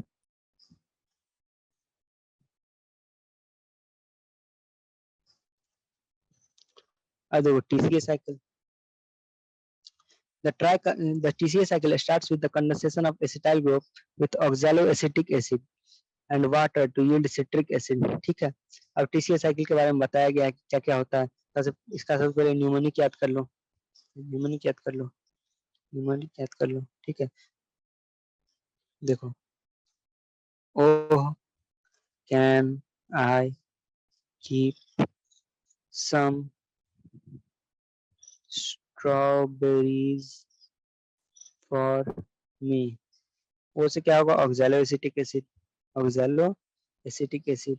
ठीक है, कैन से क्या होगा, उससे नेक्स्ट प्रोडक्ट क्या बन रहा है, सिट्रिक एसिड, सिट्रिक एसिड। आई से क्या होगा, आइसोसिट्रिक एसिड। के से क्या होगा, अल्फा कीटो ग्लूटारेट, के से अल्फा कीटो ग्लूटारेट। एस से क्या होगा, सक्सिनाइल कोएंजाइम, सक्सिनाइल कोएंजाइम। फिर नेक्स्ट स्ट्रॉबेरी के एस से क्या होगा, सक्सिनेट। एफ से क्या होगा, फ्यूमारेट और नी से क्या होगा, मैलेट। पहले ये याद होना चाहिए निमोनिक। नेक्स्ट, पहला स्टेप में क्या होता है कि देखो, इसका सबसे पहले इसको हम समझा दें वैसे, इसके पास 3 कार्बन था, इसका एक कार्बन निकल गया, यहाँ पे 2 कार्बन बचा। अब ये 2 कार्बन जो है ऑक्सैलो एसिटिक एसिड के 4 कार्बन के साथ कंपाउंड करके 6 कार्बन का सिट्रिक एसिड बन गया। अब इस सिट्रिक एसिड से क्या होता है, इसका रीअरेंजमेंट ऑफ द एटम्स होता है, एटम का रीअरेंजमेंट होकर आइसोसिट्रिक एसिड बनता है, जो कि इसमें बीच में नहीं दिया एनसीईआरटी, आइसोसिट्रेट बनता है। ठीक है, अब आइसोसिट्रेट से क्या होता है कि वो भी 6 कार्बन का है, उससे एक कार्बन यहाँ पे निकल गया, एक कार्बन निकल गया तो कितना कार्बन का मॉलिक्यूल बचा, 5 कार्बन का। अब जो 5 कार्बन का मॉलिक्यूल बचा उसका नाम क्या है, उसका नाम क्या है, अल्फा कीटोग्लूटारिक एसिड। अब क्या होगा कि अल्फा कीटोग्लूटारिक एसिड से फिर से एक कार्बन निकल जाएगा और क्या बचेगा, सक्सिनिक एसिड, जिसमें कि 4 कार्बन है। ठीक है, अब ये CO2 निकला, अब सक्सिनिक एसिड बना। अब यहाँ पे बीच में एक स्टेप और एक आ गया है, यहाँ पे सक्सिनिक एसिड बनने से पहले क्या बनता है, सक्सिनाइल कोएंजाइम में, सक्सिनाइल कोएंजाइम में। अब जब सक्सिनाइल कोएंजाइम में बनता है, तो सक्सिनाइल कोएंजाइम में से जब सक्सिनिक एसिड बनता है तो उस प्रोसेस में एक GTP रिलीज होता है, क्या रिलीज होता है, एक GTP। तो सक्सिनाइल कोएंजाइम में से जब सक्सिनिक एसिड बनेगा वहां पे क्या रिलीज होगा, GTP।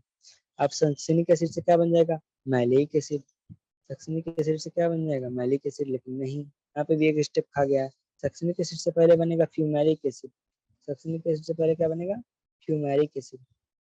FADH बन रहा है ना, एफ है, एफ से क्या बने, एफ, यहाँ पे वाली फ्यूमेरिक एसिड बन जाएगा, फ्यूमेरिक एसिड के बनते के साथ ही FADH बन गया। अब फ्यूमेरिक एसिड आइसोमराइज हो जाएगा मैलिक एसिड में। अब मैलिक एसिड से क्या हो जाएगा, फिर से कन्वर्ट हो जाएगा ऑक्सैलोएसिटिक एसिड, बेसिकली यही है। ठीक, सबसे पहले क्या होगा कि ज्वाइन करके सिट्रिक एसिड बन गया, उसके बाद क्या होगा, 2 सक्सेसिव स्टेप्स ऑफ डीकार्बोनेशन, इसमें से 2 कार्बन निकल जाएगा, 6 कार्बन था तो 2 कार्बन निकल जाएगा, leading to formation of alpha ketoglutaric acid, then succinyl coenzyme में, सक्सिनाइल कोएंजाइम में अब सक्सिनल कोएंजाइम के बाद क्या होगा, सक्सिनल कोएंजाइम जो होगा धीरे धीरे ऑक्सीडाइज हो जाएगा, पहले सक्सिनिक में, फिर फ्यूमेरिक में, फिर मैलिक में, फिर ऑक्जेलोएसिटिक में, वही हो गया। अब जब रीस्टोर हो गया तो फिर से नेक्स्ट 2 कार्बन जो आएंगे नेक्स्ट एस्टाइल कोएंजाइम में से, उसके साथ कंबाइन करके फिर से ऐसा क्यों चलेगा। ठीक है, अब कहाँ कहाँ पे क्या बन रहा है, एनर्जी यील्डिंग करेंसीज, वो इसके बारे में डिस्कस करते हैं। Do the conversion of succinic coenzyme to succinic acid, जहाँ पे succinic coenzyme to succinic acid होगा, जो कि यहाँ पे वाला प्रोसेस है, यहाँ पे नहीं दिया हुआ है, यहाँ पे प्रोसेस होगा, यहाँ पे सक्सिनिल कोएंजाइम होगा, उससे सक्सिनिक एसिड बनेगा। ठीक, वहाँ पे क्या होता है, जीटीपी का सिंथेसिस होता है, ये substrate level phosphorylation, this is substrate level phosphorylation. जब डायरेक्ट प्रोसेस होते रहे उसके साथ एटीपी या जीटीपी बन जाए, उसको बोलते हैं सबस्ट्रेट लेवल फॉस्फोराइलेशन। और जहाँ पे कोई चीज का ऑक्सीडेशन होगा तब एटीपी बनेगा, उसको बोलेंगे ऑक्सीडेटिव फॉस्फोराइलेशन।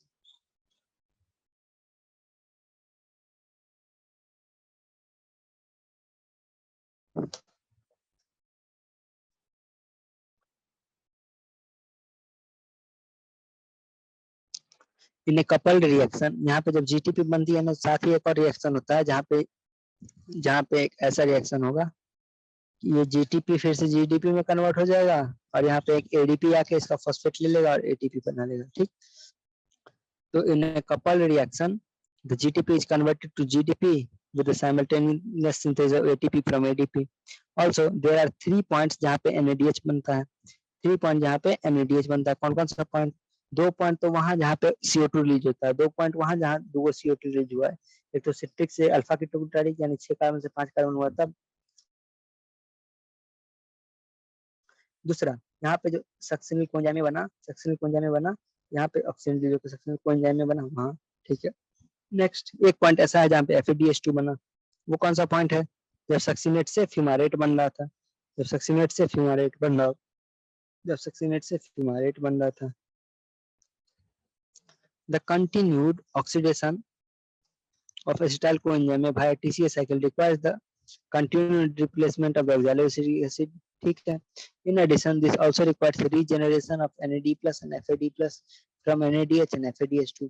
अब क्या होगा कि FADH और NAD plus जो अगर खत्म हो जाएगा तो फिर ये प्रोडक्ट और ये प्रोडक्ट सब कैसे बनेगा, ये जो एनर्जी करेंसीज है, ठीक, वो कैसे बनेगा, नहीं बनेगा। तो तो इसका भी रिप्लेनिशमेंट होना चाहिए।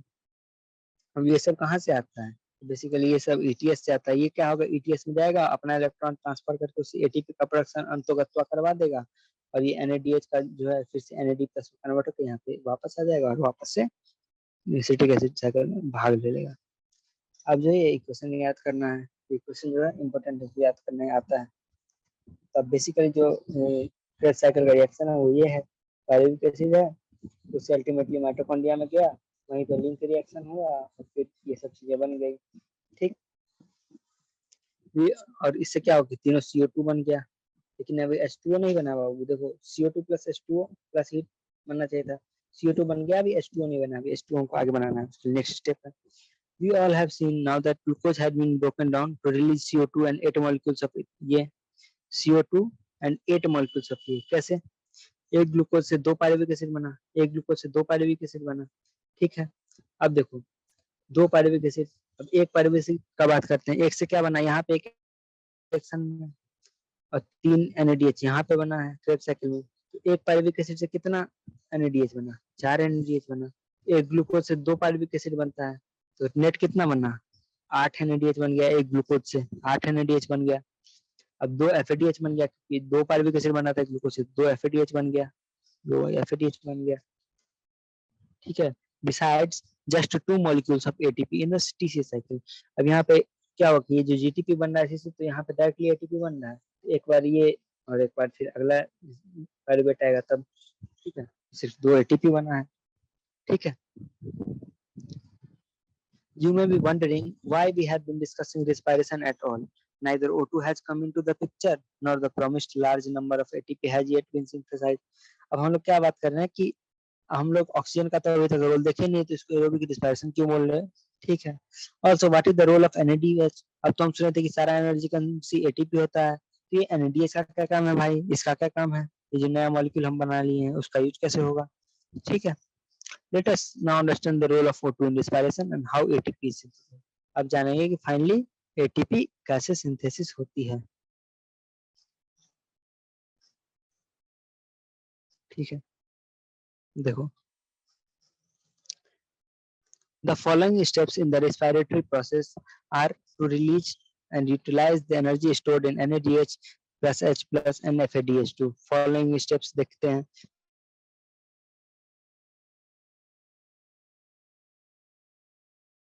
Recording in For progress. each ATP produce 4H plus.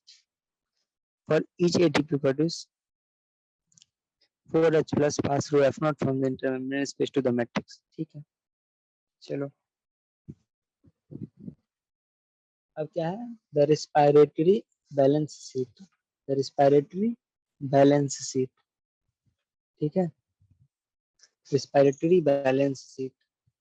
इसमें क्या करेंगे बात कि कितना कितना क्या क्या बना हमारे पास, कितना कितना क्या क्या बना हमारे पास.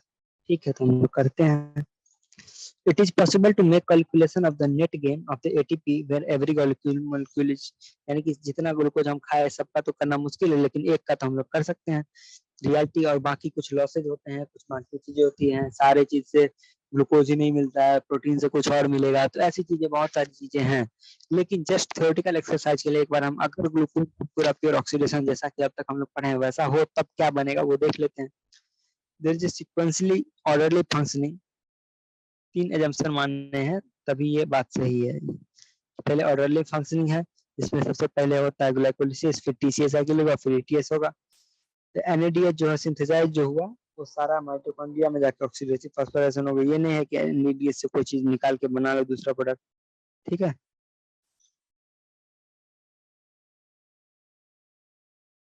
Next, none of the intermediates are used to synthesise. अब जैसे कि क्या होता है कि पायरुवेट है, पायरुवेट से हम फैट भी बन सकता है, लेकिन नहीं, इसमें हम अज्यूम करें उस पायरुवेट से जिसके बारे में हम डिस्कस कर रहे हैं उससे फैट वेट नहीं बने, उससे बस CO2 रिलीज होकर एनर्जी ही बने और सिर्फ ग्लूकोज रिस्पायर हो रहा है, कोई प्रोटीन वोटीन नहीं कर रहे हैं. तब अगर ऐसा हो तब हम एक ग्लूकोज से उसका बना सकते हैं बैलेंस शीट. कैसे बनाएंगे हम बना के बता रहे हैं.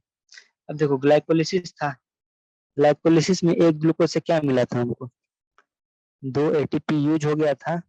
2 ATP यूज हो गया था, एक फर्स्ट स्टेप में एक थर्ड स्टेप में. ठीक है, 2 ATP यूज हो गया था. कैसे यूज हुआ था बताता हूँ. देख, एक एटीपी ये यूज हुआ, एक एटीपी ये, 2 एटीपी यूज हो गया. फिर साथ में देखो, एक यहाँ पे एटीपी प्रोड्यूस हो रहा है, एक यहाँ पे प्रोड्यूस हो रहा है. ठीक है, एक यहाँ पे और एक यहाँ पे, 2 जगह. लेकिन एक ग्लूकोज 6 कार्बन का है और ये 3 कार्बन का है, ये भी 3 कार्बन का है. देखो, ये 3 कार्बन का है ना, 3 कार्बन का है, यानी कि एक ग्लूकोज से ये वाला 2 मॉलिक्यूल बनेगा. तो इसके कारण क्या होगा कि यहाँ पे एक एटीपी की जगह पे 2 एटीपी हो गया और 2 एटीपी है, यानी कि 4 एटीपी बन रहा है. साथ ही साथ एक प्रोसेस है जिसपे एनएडीएच बन रहा है इस वाले प्रोसेस में. तो एक ग्लूकोज से 2 एनएडीएच भी बनेगा क्योंकि ये 3 कार्बन का मॉलिक्यूल है, यानी कि ये 2 मॉलिक्यूल एक ग्लूकोज से बन रहा है. तो बैलेंस शीट में हम लोग क्या लिखेंगे, बैलेंस शीट में हम लोग लिखेंगे ये कि 2 एटीपी यूज हो गया प्लस 4 एटीपी का प्रोडक्शन हुआ प्लस 2 एनएडीएच का प्रोडक्शन हुआ. अब देखो, 2 एनएडीएच का प्रोडक्शन हुआ. अब देखो, 2 एनएडीएच जो प्रोड्यूस हो गया, तो एक एनएडीएच 3 एटीपी बनाता है. अभी जस्ट हम पढ़े हैं ऊपर में ईटीएस में. ईटीएस में हम लोग क्या पढ़े हैं, अभी जस्ट हम लोग पढ़े हैं, जस्ट हम लोग कहीं भी पढ़े हैं. हाँ, यहाँ पे पढ़े हैं.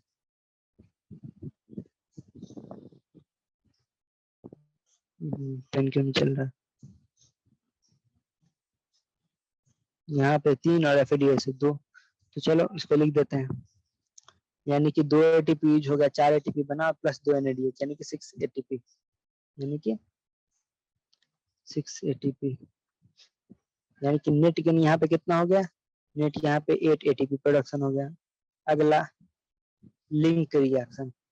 लिंक रिएक्शन में क्या हो रहा था, पायरुविक एसिड से क्या बन रहा था, एसिटाइल कोएंजाइम में, और साथ में एक बन रहा था, एक एनएडीएच बन रहा था. अब देखो, तो 3 कार्बन का है, एक ग्लूकोज से 2 पायरुविक एसिड बनना होगा, यानी कि एक ग्लूकोज से 2 पायरुविक एसिड, यानी कि 2 बार एनएडीएच बनेगा, यानी 2 एनएडीएच लिंक रिएक्शन में. 2 एनएडीएच मतलब क्या हो गया, 6 एटीपी. ठीक है, यहाँ पे 8 एटीपी था, यहाँ पे 6 एटीपी हो गया. अब देखो, टीसीए साइकिल, टीसीए साइकिल में क्या था, 3 स्टेप थे जहाँ पे एनएडीएच प्रोड्यूस हो रहा था, यानी कि 3 स्टेप पे एनएडीएच प्रोड्यूस हो रहा था। अब हम बात कर रहे हैं इसका एसिटाइल कोएंजाइम में का, हमारे पास 2 एसिटाइल कोएंजाइम में थे, एक ग्लूकोज से 2 एसिटाइल कोएंजाइम में थे, हम एक एसिटाइल कोएंजाइम की बात कर लेते हैं, उसको 2 से मल्टीप्लाई कर लेंगे, ठीक। 3 बार एनएडीएच बना है, एक बार एफएडीएच2 बना है, और एक बार जीटीपी बना है, यानी जीटीपी फिर से वो एटीपी बन गया, ठीक। ये एक एफएडीएच2 बना है, यानी कि 2 एटीपी, और 3 एनएडीएच बना है, 3 एनएडीएच बना है, यानी कि 9 एटीपी, 9 एटीपी, 9 एटीपी बन रहा है।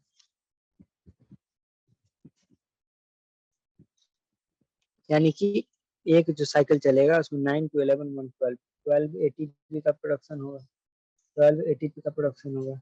लेकिन 12 एटीपी का प्रोडक्शन किससे हो रहा है, एक एसिटाइल कोएंजाइम में से। अब एक ग्लूकोज से 2 एसिटाइल कोएंजाइम में बनता है, यानी कि 24 एटीपी, एक ग्लूकोज से 24 एटीपी बन गया। इधर इधर क्या था, इधर 6 एटीपी था, प्लस 6 एटीपी, प्लस ग्लाइकोलिसिस में 8 एटीपी था, प्लस 8 एटीपी, यानी कि एक ग्लूकोज से 38 एटीपी बनेगा अगर उसका कंप्लीट ऑक्सीडेशन हो तो, ठीक है। अब ये सब यहाँ फालतू बातें लिखी कि by this kind of assumption you are not really valid in living system, living system में सारा पाथवे साइमल्टेनियसली वर्क नहीं करता है, एक के बाद एक नहीं होता है, क्रॉस लिंकिंग होता है। हो सकता है कोई सबस्ट्रेट पायरुविक एसिड बनने के बाद वो वाला पायरुविक एसिड प्रोटीन बनाने या फिर फैट बनाने चला जाए, ठीक है। एटीपी जो है यूटिलाइज किया जाता है, कुछ एटीपी लॉस हो जाता होगा, बाकी चीजें होती होंगी, एंजाइम का रेट जो होता है अलग अलग होता है। Yet it is useful to do this exercise to appreciate the beauty and efficiency, कि किस efficiency से काम हो रहा है। Hence, there can be net gain of 38 molecules during aerobic respiration of 1 molecule of glucose। ये चीज हम लोग यहाँ कैलकुलेट कर लिए। Next, now let us compare the fermentation and aerobic respiration। fermentation में क्या हो रहा था, पार्शियल ब्रेकडाउन ऑफ ग्लूकोज हुआ, वहाँ के कारण 8 एटीपी का प्रोडक्शन हो गया, लेकिन साथ में 3 एटीपी गए। 3 एटीपी कब गए, जब एक बार हमारा ग्लूकोज वो हो रहा है, तो वो बताते हैं। ग्लाइकोलिसिस में 8 एटीपी हमारा बन रहा है, वो तो क्लियर है तुम लोग को, अभी जस्ट करवाए हैं। अब देखो ग्लाइकोलिसिस के बाद क्या हो रहा है, यहाँ पे जब फर्मेंटेशन हो रहा है, फर्मेंटेशन हो रहा है तो यहाँ पे एक एनएडीएच, सॉरी ये नहीं, यहाँ पे एनएडीएच का यूज हो रहा है, यहाँ पे एनएडीएच का यूज हो रहा है, और वो पायरुविक एसिड से यूज हो रहा है, और एक ग्लूकोज से 2 इंटू पायरुविक एसिड बनेगा, 2 पायरुविक एसिड बना, यानी कि दो दो एनएडीएच का यूज हो गया दोनों में, एक ग्लूकोज को वो करने में, यानी कि 6 एटीपी का तो यूज हो गया इस लिंक मतलब फर्मेंटेशन रिएक्शन में। तो नेट क्या हो गया, 6 एटीपी यूज हो गया, 8 एटीपी बना था, नेट 2 एटीपी का गेन होगा, नेट 2 एटीपी का गेन होगा, बस यही है फर्मेंटेशन में, ठीक। फर्मेंटेशन जो पार्शियल ब्रेकडाउन ऑफ ग्लूकोज होता है, जिससे CO2 और H2O नहीं बन पाता है, बल्कि मिथेनॉल बनता है, लैक्टिक एसिड बनता है। In fermentation, there is net gain of only 2 molecules of ATP for each molecule of glucose, whereas many more molecules of ATP generated under ADP। ठीक है। तीसरा, NADH is oxidized to NAD plus rather slowly in fermentation. However, the reaction is very rigorous in case of aerobic respiration। ठीक है। Next, amphibolic pathway क्या है? Amphibolic pathway. The glucose is the favored substance for respiration. All carbohydrates are usually first converted into glucose before they are used for respiration। ये in general statement है जो कि body में पाया जाता है। तो ग्लूकोज फेवर सब्सटेंस होता है, सब चीज को पहले ग्लूकोज में कन्वर्ट करते हैं जब वो यूज होगा। Other substrate can also be respired, ठीक है, but they do not enter the respiratory pathway at the first step. ठीक है, यानी कि अगर हमको पायरुविक कोई चीज ऐसा खा लिए, कोई सा फ्रूट खा ली जिसमें पायरुविक एसिड है, उसका पायरुवेट का डायरेक्ट ऑक्सीडेशन होने लगा, उसमें ग्लाइकोलिसिस वाले का काम ही नहीं आएगा। ठीक है, fats would be needed to broken down into glycerol and fatty acid. पढ़े हैं ना हम लोग ह्यूमन फिजियोलॉजी के डाइजेशन चैप्टर में कि फैट का ब्रेकडाउन होता है तो ग्लिसरॉल प्लस फैटी एसिड बनता है। अगर फैटी एसिड का यूज होगा तो फैटी एसिड को पहले एसिटाइल कोएंजाइम में कन्वर्ट कर, बेसिकली क्या होता है, जो फैट होता है ना, फैट जो होता है वो फैटी एसिड प्लस ग्लाइसरॉल बनता है। अब ग्लाइसरॉल तो जानते हो, ग्लाइसरॉल से ग्लिसरॉल्डिहाइड 3 फॉस्फेट बन जाएगा, ग्लिसरॉल्डिहाइड 3 फॉस्फेट, और फिर वो ग्लाइकोलिसिस करके बाकी चीजें करके उससे एनर्जी बनेगी। अब फैटी एसिड जो होती जाती है वो क्या होता है, सी सी सी सी लंबा सा, उसके लास्ट में सी ओ है, यही तो होता है फैटी एसिड। इसमें क्या होता है, इसके अंदर बीटा ऑक्सीडेशन प्रोसेस होता है, इसमें दो दो के ग्रुप में सी सी बॉन्ड लोग तोड़ते जाते हैं। इस दो दो का जो बॉन्ड तोड़ते हैं ना, तो ये दो दो टूट के क्या बनाते हैं, एसिटाइल कोएंजाइम में। एसिटाइल कोएंजाइम में भी दो कार्बन है, पता है ना तुम लोग को। वही है कि एसिटाइल कोएंजाइम में बीटा ऑक्सीडेशन में तोड़ तोड़ के बनाते जाते हैं। वो चीज बता रहा है कि एसिटाइल कोएंजाइम में बनेगा। जब एसिटाइल कोएंजाइम में कहाँ पे जाता है, क्रेब साइकिल में जाता है, क्रेब साइकिल में जाके आगे का प्रोसेस का एनर्जी प्रोडक्शन का होगा। नेक्स्ट, अगर ग्लिसरॉल को आना रहेगा तो 3 फॉस्फोग्लिसरॉल्डिहाइड, यही पीजीएल बन जाएगा। अगर प्रोटीन का यूज करना रहा तो प्रोटीन से अमाइनो एसिड बनेगा। अब अमाइनो एसिड जो है बन जाएगा, और वो अमाइनो एसिड का जो अमाइनो एसिड है वो तो बेसिकली क्या है कि एसिड ही है। अमाइनो एसिड का डी अमाइनेशन कर दोगे, अमाइनो एसिड में से अमाइनो को हटा दोगे तो क्या बन जाएगा, सिर्फ एसिड बना जाएगा। अब वो जो एसिड बन जाएगा, देखते थे क्रेब साइकिल में कितना सारा एसिड था, malic acid, fumaric acid, succinic acid, oxaloacetic acid, citric acid, isocitric acid, alpha ketoglutaric acid, इतना सारा एसिड है, ठीक है। तो वो जो अमाइनो एसिड का अमाइनो हटा दे, सिर्फ एसिड बच गया, तो जिस फॉर्म का एसिड है उस वाले एसिड की जगह पे बीच में क्रेब साइकिल में घुस के अपना पाथवे करेगा।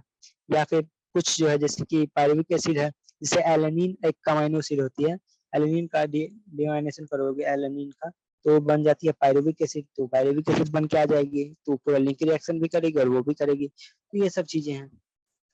Next, since respiration involves breakdown of substrate, the respiratory process has been traditionally considered catabolic process, ठीक। बट दिस अंडरस्टैंडिंग क्या करेक्ट है, ये नहीं है। क्यों?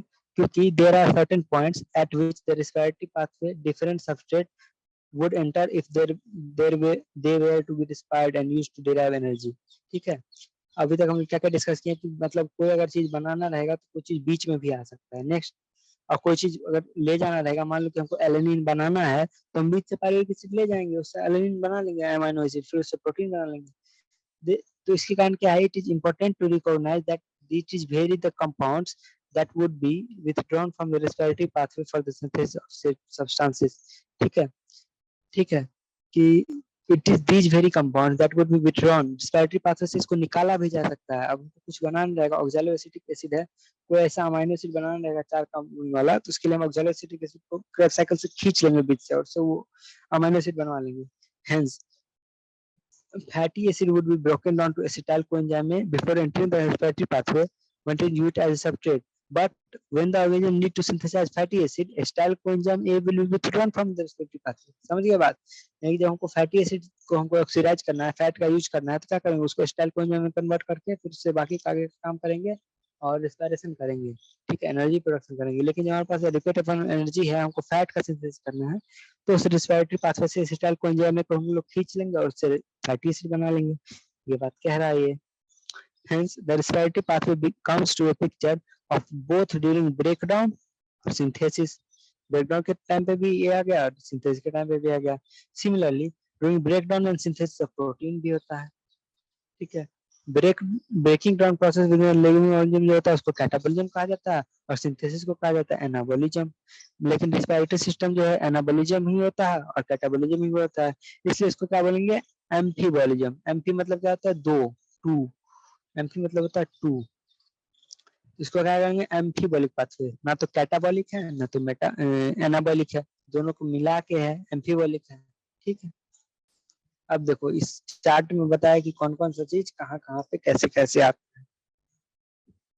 जो फैट है, फैट का बनेगा फैटी एसिड और ग्लिसरॉल। ग्लिसरॉल क्या करेगा, या तो डाइहाइड्रोक्सी एसीटेन फॉस्फेट बनेगा, या फिर ग्लिसरॉल फॉस्फेट, एक ही बात है, ये दोनों इंटरचेंजेबल है, ठीक। फैट का ग्लिसरॉल पार्ट तो ये बना लिया। अब फैट का जो फैटी एसिड पार्ट है, फैट का जो फैटी एसिड पार्ट है वो क्या बना रहा है, बीटा ऑक्सीडेशन से, बीटा ऑक्सीडेशन से क्या बना रहा है, एसिटाइल कोएंजाइम, एसिटाइल कोएंजाइम क्या बना रहा है, एसिटाइल कोएंजाइम। अब एसिटाइल कोएंजाइम में क्या है, आगे क्रेब साइकिल में चला जाएगा। सिमिलरली इससे अगर यूज करना रहेगा, फैटी एसिड को सिंथेसिस करना रहेगा, यहाँ से खींच कैसे बना सकते हैं, यहाँ से यूज करना रहेगा, यहाँ से खींच के, ये एरो की डायरेक्शन में दिया, लेकिन एरो दूसरे भी दोनों डायरेक्शन में होना चाहिए, इससे फिर ये भी बनाया जा सकता है, ठीक। नेक्स्ट, कार्बोहाइड्रेट आएगा कोई भी, तो सबसे पहले ग्लूकोज बनाएगा, या फिर फ्रुक्टोज रहेगा मान लो, तो फ्रुक्टोज से डायरेक्ट फ्रुक्टोज 6 फॉस्फेट बना देगा, फिर फ्रुक्टोज 1,6 ऐसे करके आएगा। फिर प्रोटीन रहेगा, तो अलग अलग प्रोटीन अलग अलग जगह पे आता है। कुछ प्रोटीन पायरुविक एसिड जैसे कि एलेनिन पायरुविक एसिड बन के आएगा, कुछ ऑक्सैलोएसिटिक एसिड बन के आएगा, कुछ अल्फा कीटोग्लूटारिक एसिड बन के आएगा, ऐसे आता है। जैसे ग्लूटामेट होता है, ग्लूटामिक एसिड एक अमीनो एसिड है ना, ग्लूटामिक एसिड। तो ग्लूटामिक एसिड जो होता है अमीनो एसिड, इससे NH2 निकाल दो, डी अमाइनेशन कर दो, क्या बन जाएगा, अल्फा कीटोग्लूटारेट बन जाएगा। ठीक है, तो ऐसे होता है। नेक्स्ट चीज क्या है, नेक्स्ट टॉपिक लास्ट टॉपिक है शायद इसका, रिस्पायरेटरी क्वोशेंट। रिस्पायरेटरी क्वोशेंट ये क्या होता है कि कोई भी खाना जब हम फूड कंज्यूम करते हैं, कोई भी फूड कंज्यूम करते हैं, तो कितना वॉल्यूम ऑफ CO2 इवॉल्व हुआ और कितना O2 कंज्यूम किया उसको CO2 बनाने में, तो उस दोनों के रेशियो को क्या कहते हैं हम लोग, रिस्पायरेटरी क्वोशेंट। ठीक है, respiratory quotient depends upon the type of respiratory substance, जैसे कि protein, fat, carbohydrates. Carbohydrate are used as substrate, they are completely oxidised and RQ will be 1। Basically क्या होता है कि C6H12O6, इसको 6 कार्बन के लिए 6O2 का जरूरत होता है। तो इसके लिए क्या है कि जितना CO2 रिलीज होता है उतना ही कार्बन का ऑक्सीजन का जरूरत होता है। तो कार्बोहाइड्रेट का RQ क्या होगा, 1 होगा। ठीक है, because equal amount of O2 and CO2 are evolve and consume. ठीक है, जब फैट यूज किया जाता है रिस्पायरेशन में, तो RQ क्या होता है, लेस देन 1। क्यों, क्योंकि CO2 बट्टा O2 है। अब फैट क्या है, फैटी एसिड है। फैट क्या है, फैटी एसिड है। इसमें क्या है, कार्बन कार्बन कार्बन कार्बन बहुत ज्यादा है, CH2 CH2 CH2। तो इसमें ज्यादा CO2 वो मतलब क्या होता है कि इसमें जो O2 का कंजम्पशन है ना वो ज्यादा हो जाएगा, क्योंकि उसमें जो हमारा वो था, ग्लूकोज था, उसमें क्या था कि CHO 2-3 जगह पे होता है ना, ग्लूकोज में CHO होता है, CH2OH, CH2OH। तो यहाँ पे O इसके अंदर पहले से है, तो इसको उतना O का जरूरत नहीं चाहिए, ग्लूकोज मतलब कार्बोहाइड्रेट में उतना O का जरूरत नहीं चाहिए, तो बराबर रह जाता है। लेकिन फैटी एसिड में क्या है, CH2 CH2 CH2, लास्ट में COOH है, इसको ज्यादा ऑक्सीजन चाहिए, यानी ऑक्सीजन ज्यादा हो गया, कार्बन डाइऑक्साइड जो भी रिलीज हुआ, ऑक्सीजन ज्यादा हो गया तो लेस देन 1 हो गया। जब इक्वल रहता तो 1 आता। अब देखो, जब प्रोटीन का यूज करते हैं, तो लगभग 0.9 के आसपास होता है। प्रोटीन का यूज करते हैं तो लगभग 0.9 का यूज करते हैं। जब एसिड का यूज करते हैं, जब एसिड होता है, जैसे मान लो ऑक्सैलोएसिटिक एसिड होता है, एसिड को सब्सट्रेट के रूप में लेंगे, एसिड में COOH है, अब मान लो कुछ भी है, छोटा सा है। फैटी एसिड भी एसिड है लेकिन बहुत लंबा है, वहाँ पे O2 का डिफरेंस आता है। लेकिन यहाँ पे क्या होता है कि इसके अंदर खुद ज्यादा अमाउंट ऑफ एसिड है, तो इसके कारण क्या होगा, इसका इसका एक से ज्यादा हो जाएगा, CO2 ज्यादा रिलीज होगा, ऑक्सीजन उसके मुकाबले में कम कंज्यूम हो रहा है, क्योंकि उस मॉलिक्यूल के पास खुद से काफी ज्यादा ऑक्सीजन है, काफी ज्यादा ऑक्सीजन है। वही चीज है। ठीक, नेक्स्ट करेंगे आप क्वेश्चन। पानी पी करता हूँ मैं।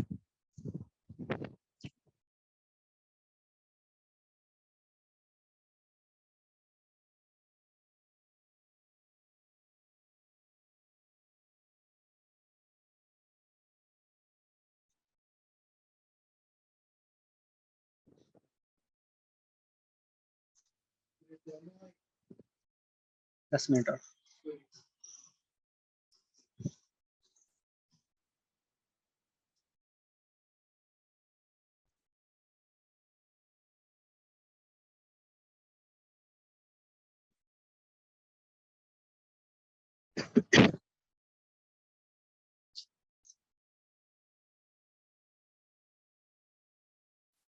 चलो, तो फर्स्ट क्वेश्चन से करना शुरू करते हैं हम लोग।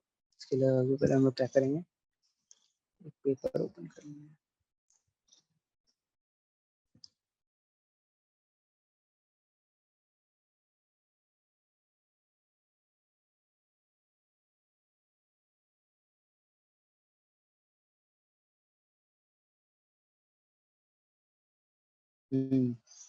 चलो, differentiate between respiration and combustion.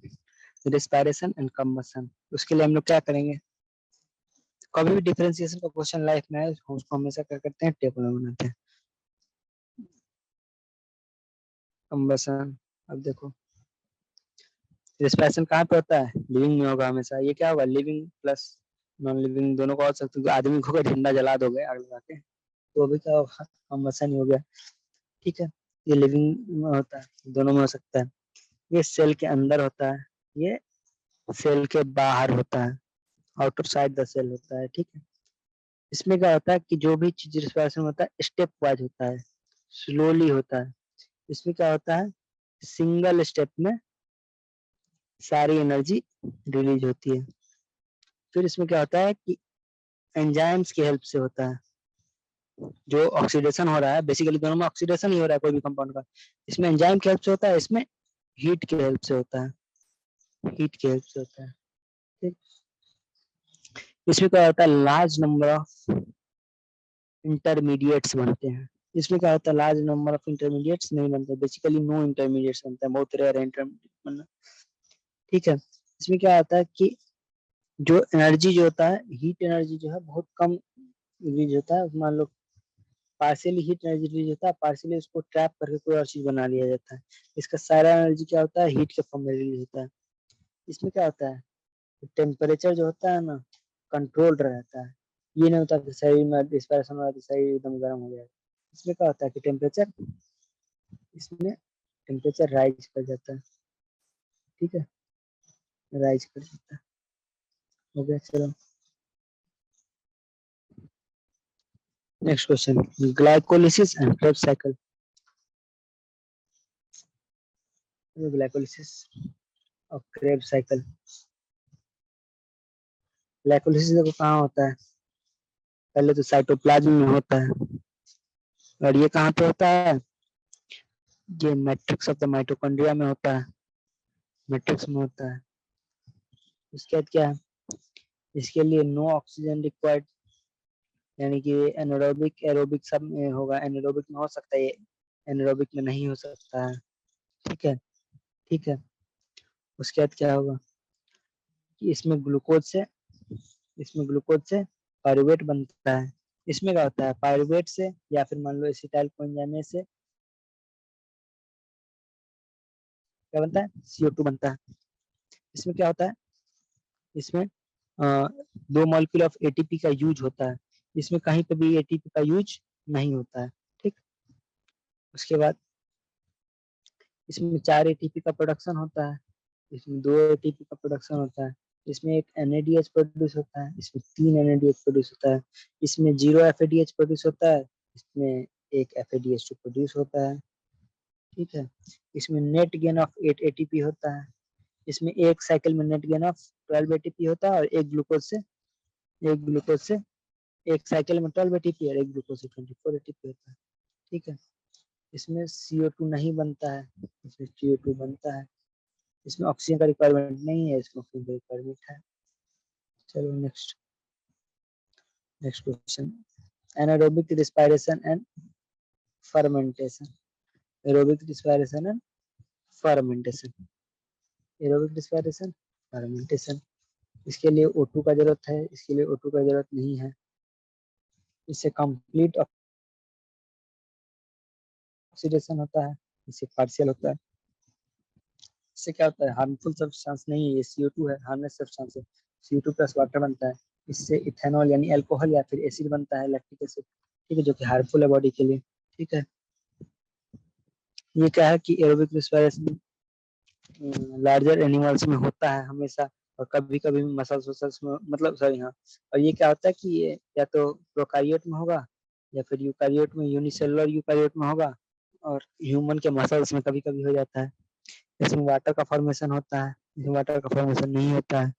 ठीक है, इसमें more amount of energy release होता है, इसमें lesser amount of energy release होता है। ठीक है, बस ये हो गया। इसके अलावा ये हमेशा होते रह सकता है बहुत देर तक।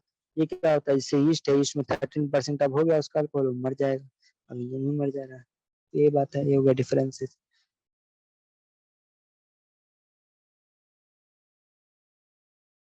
What are respiratory substrates? Name the most common respiratory substrate. Respiratory substrate क्या होता है, respiratory substrate क्या क्या होगा, वो ऑर्गेनिक सब्सटेंस होगा, ऑर्गेनिक सब्सटेंस होगा, वो which are oxidized during respiration, respiration के दौरान ऑक्सीडाइज होगा, to produce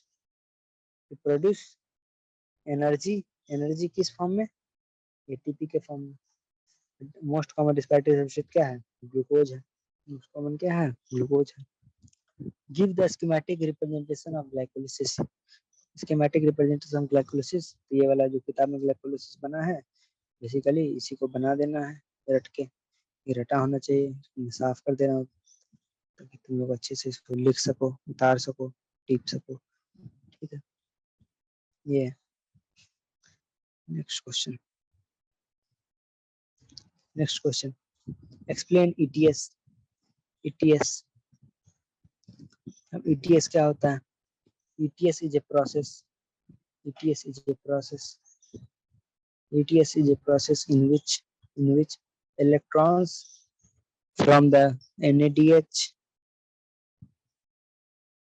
and Fa2H2 are transferred to the oxygen to produce H2O along with the production of ATP। ठीक है, ये लिख दिया इसका डेफिनेशन। उसके बाद क्या लिखेंगे? NADH से कैसे बनता है? सबसे पहले इसमें 5 कॉम्प्लेक्स होते हैं, 5 complex. NADH dehydrogenase complex third होता है, कॉम्प्लेक्स 1 होता है, ये कॉम्प्लेक्स 1 होता है सॉरी, NADH। फिर सक्सिनेट डिहाइड्रोजनेज कॉम्प्लेक्स 2 होता है। ये जो सारी ये वाला फोटो है ना, ये वाला फोटो बनाएंगे, ये वाला फोटो बनाएंगे और ये जो लिखा हुआ, ये चीज को एक्सप्लेन करेंगे। ठीक है, कि सबसे पहले यहाँ पे आएगा, यहाँ से मतलब जो चीज यहाँ पे लिखी हुई है बेसिकली वही चीजें। ठीक है, ये तो पूरा पैराग्राफ इतना बड़ा है, वही लिखना है इसमें।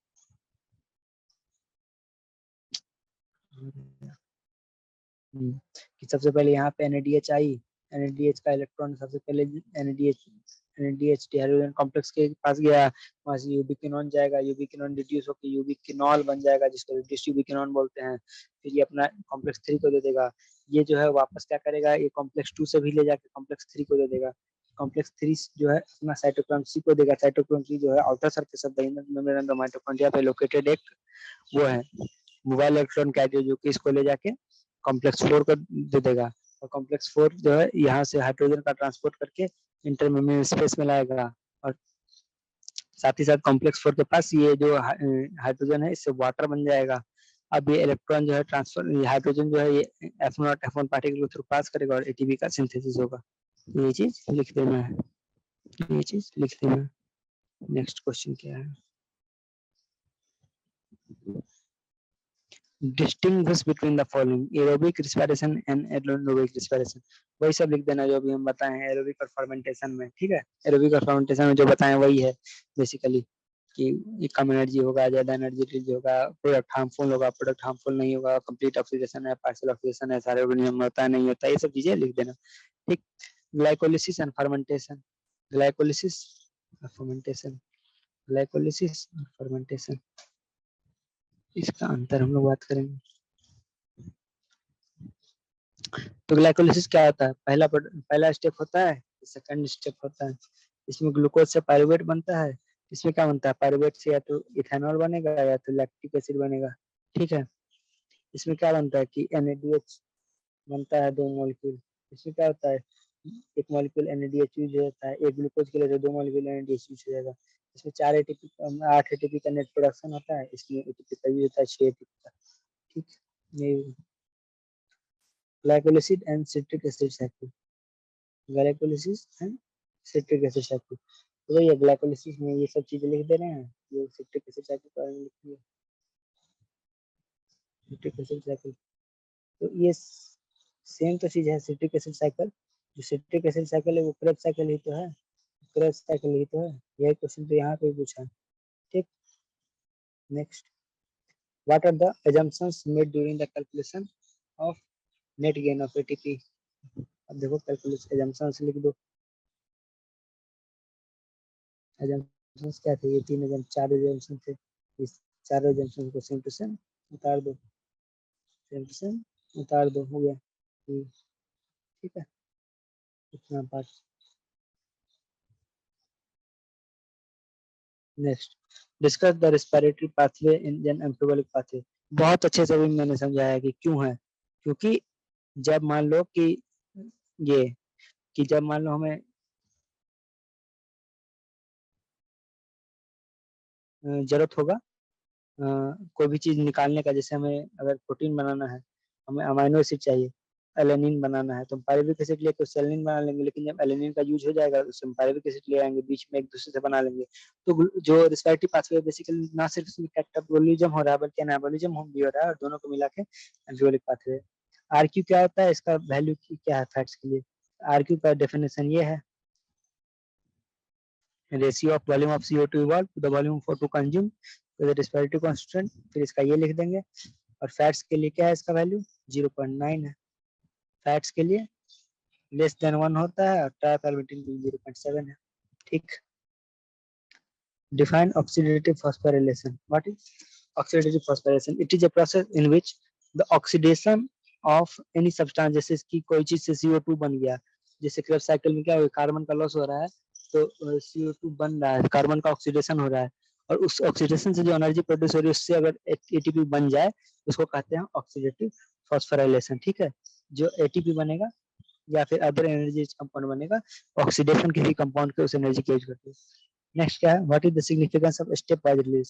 स्टेप वाइज रिलीज में क्या होता है कि अगर large amount of energy release होगा तो it can not be trapped in the form of useful substrates like ATP और other energy rich compounds like NADH and FADH2। therefore हम क्या therefore there is a need of release of energy in small steps so that the energy is there is the cell can trap this energy and convert it into the useful substrates। ठीक है। चलिए आज के session के लिए thank you. कल हम लोग देखते हैं कोई और सेशन लेते हैं, कोई और क्लास करते हैं। Thank you.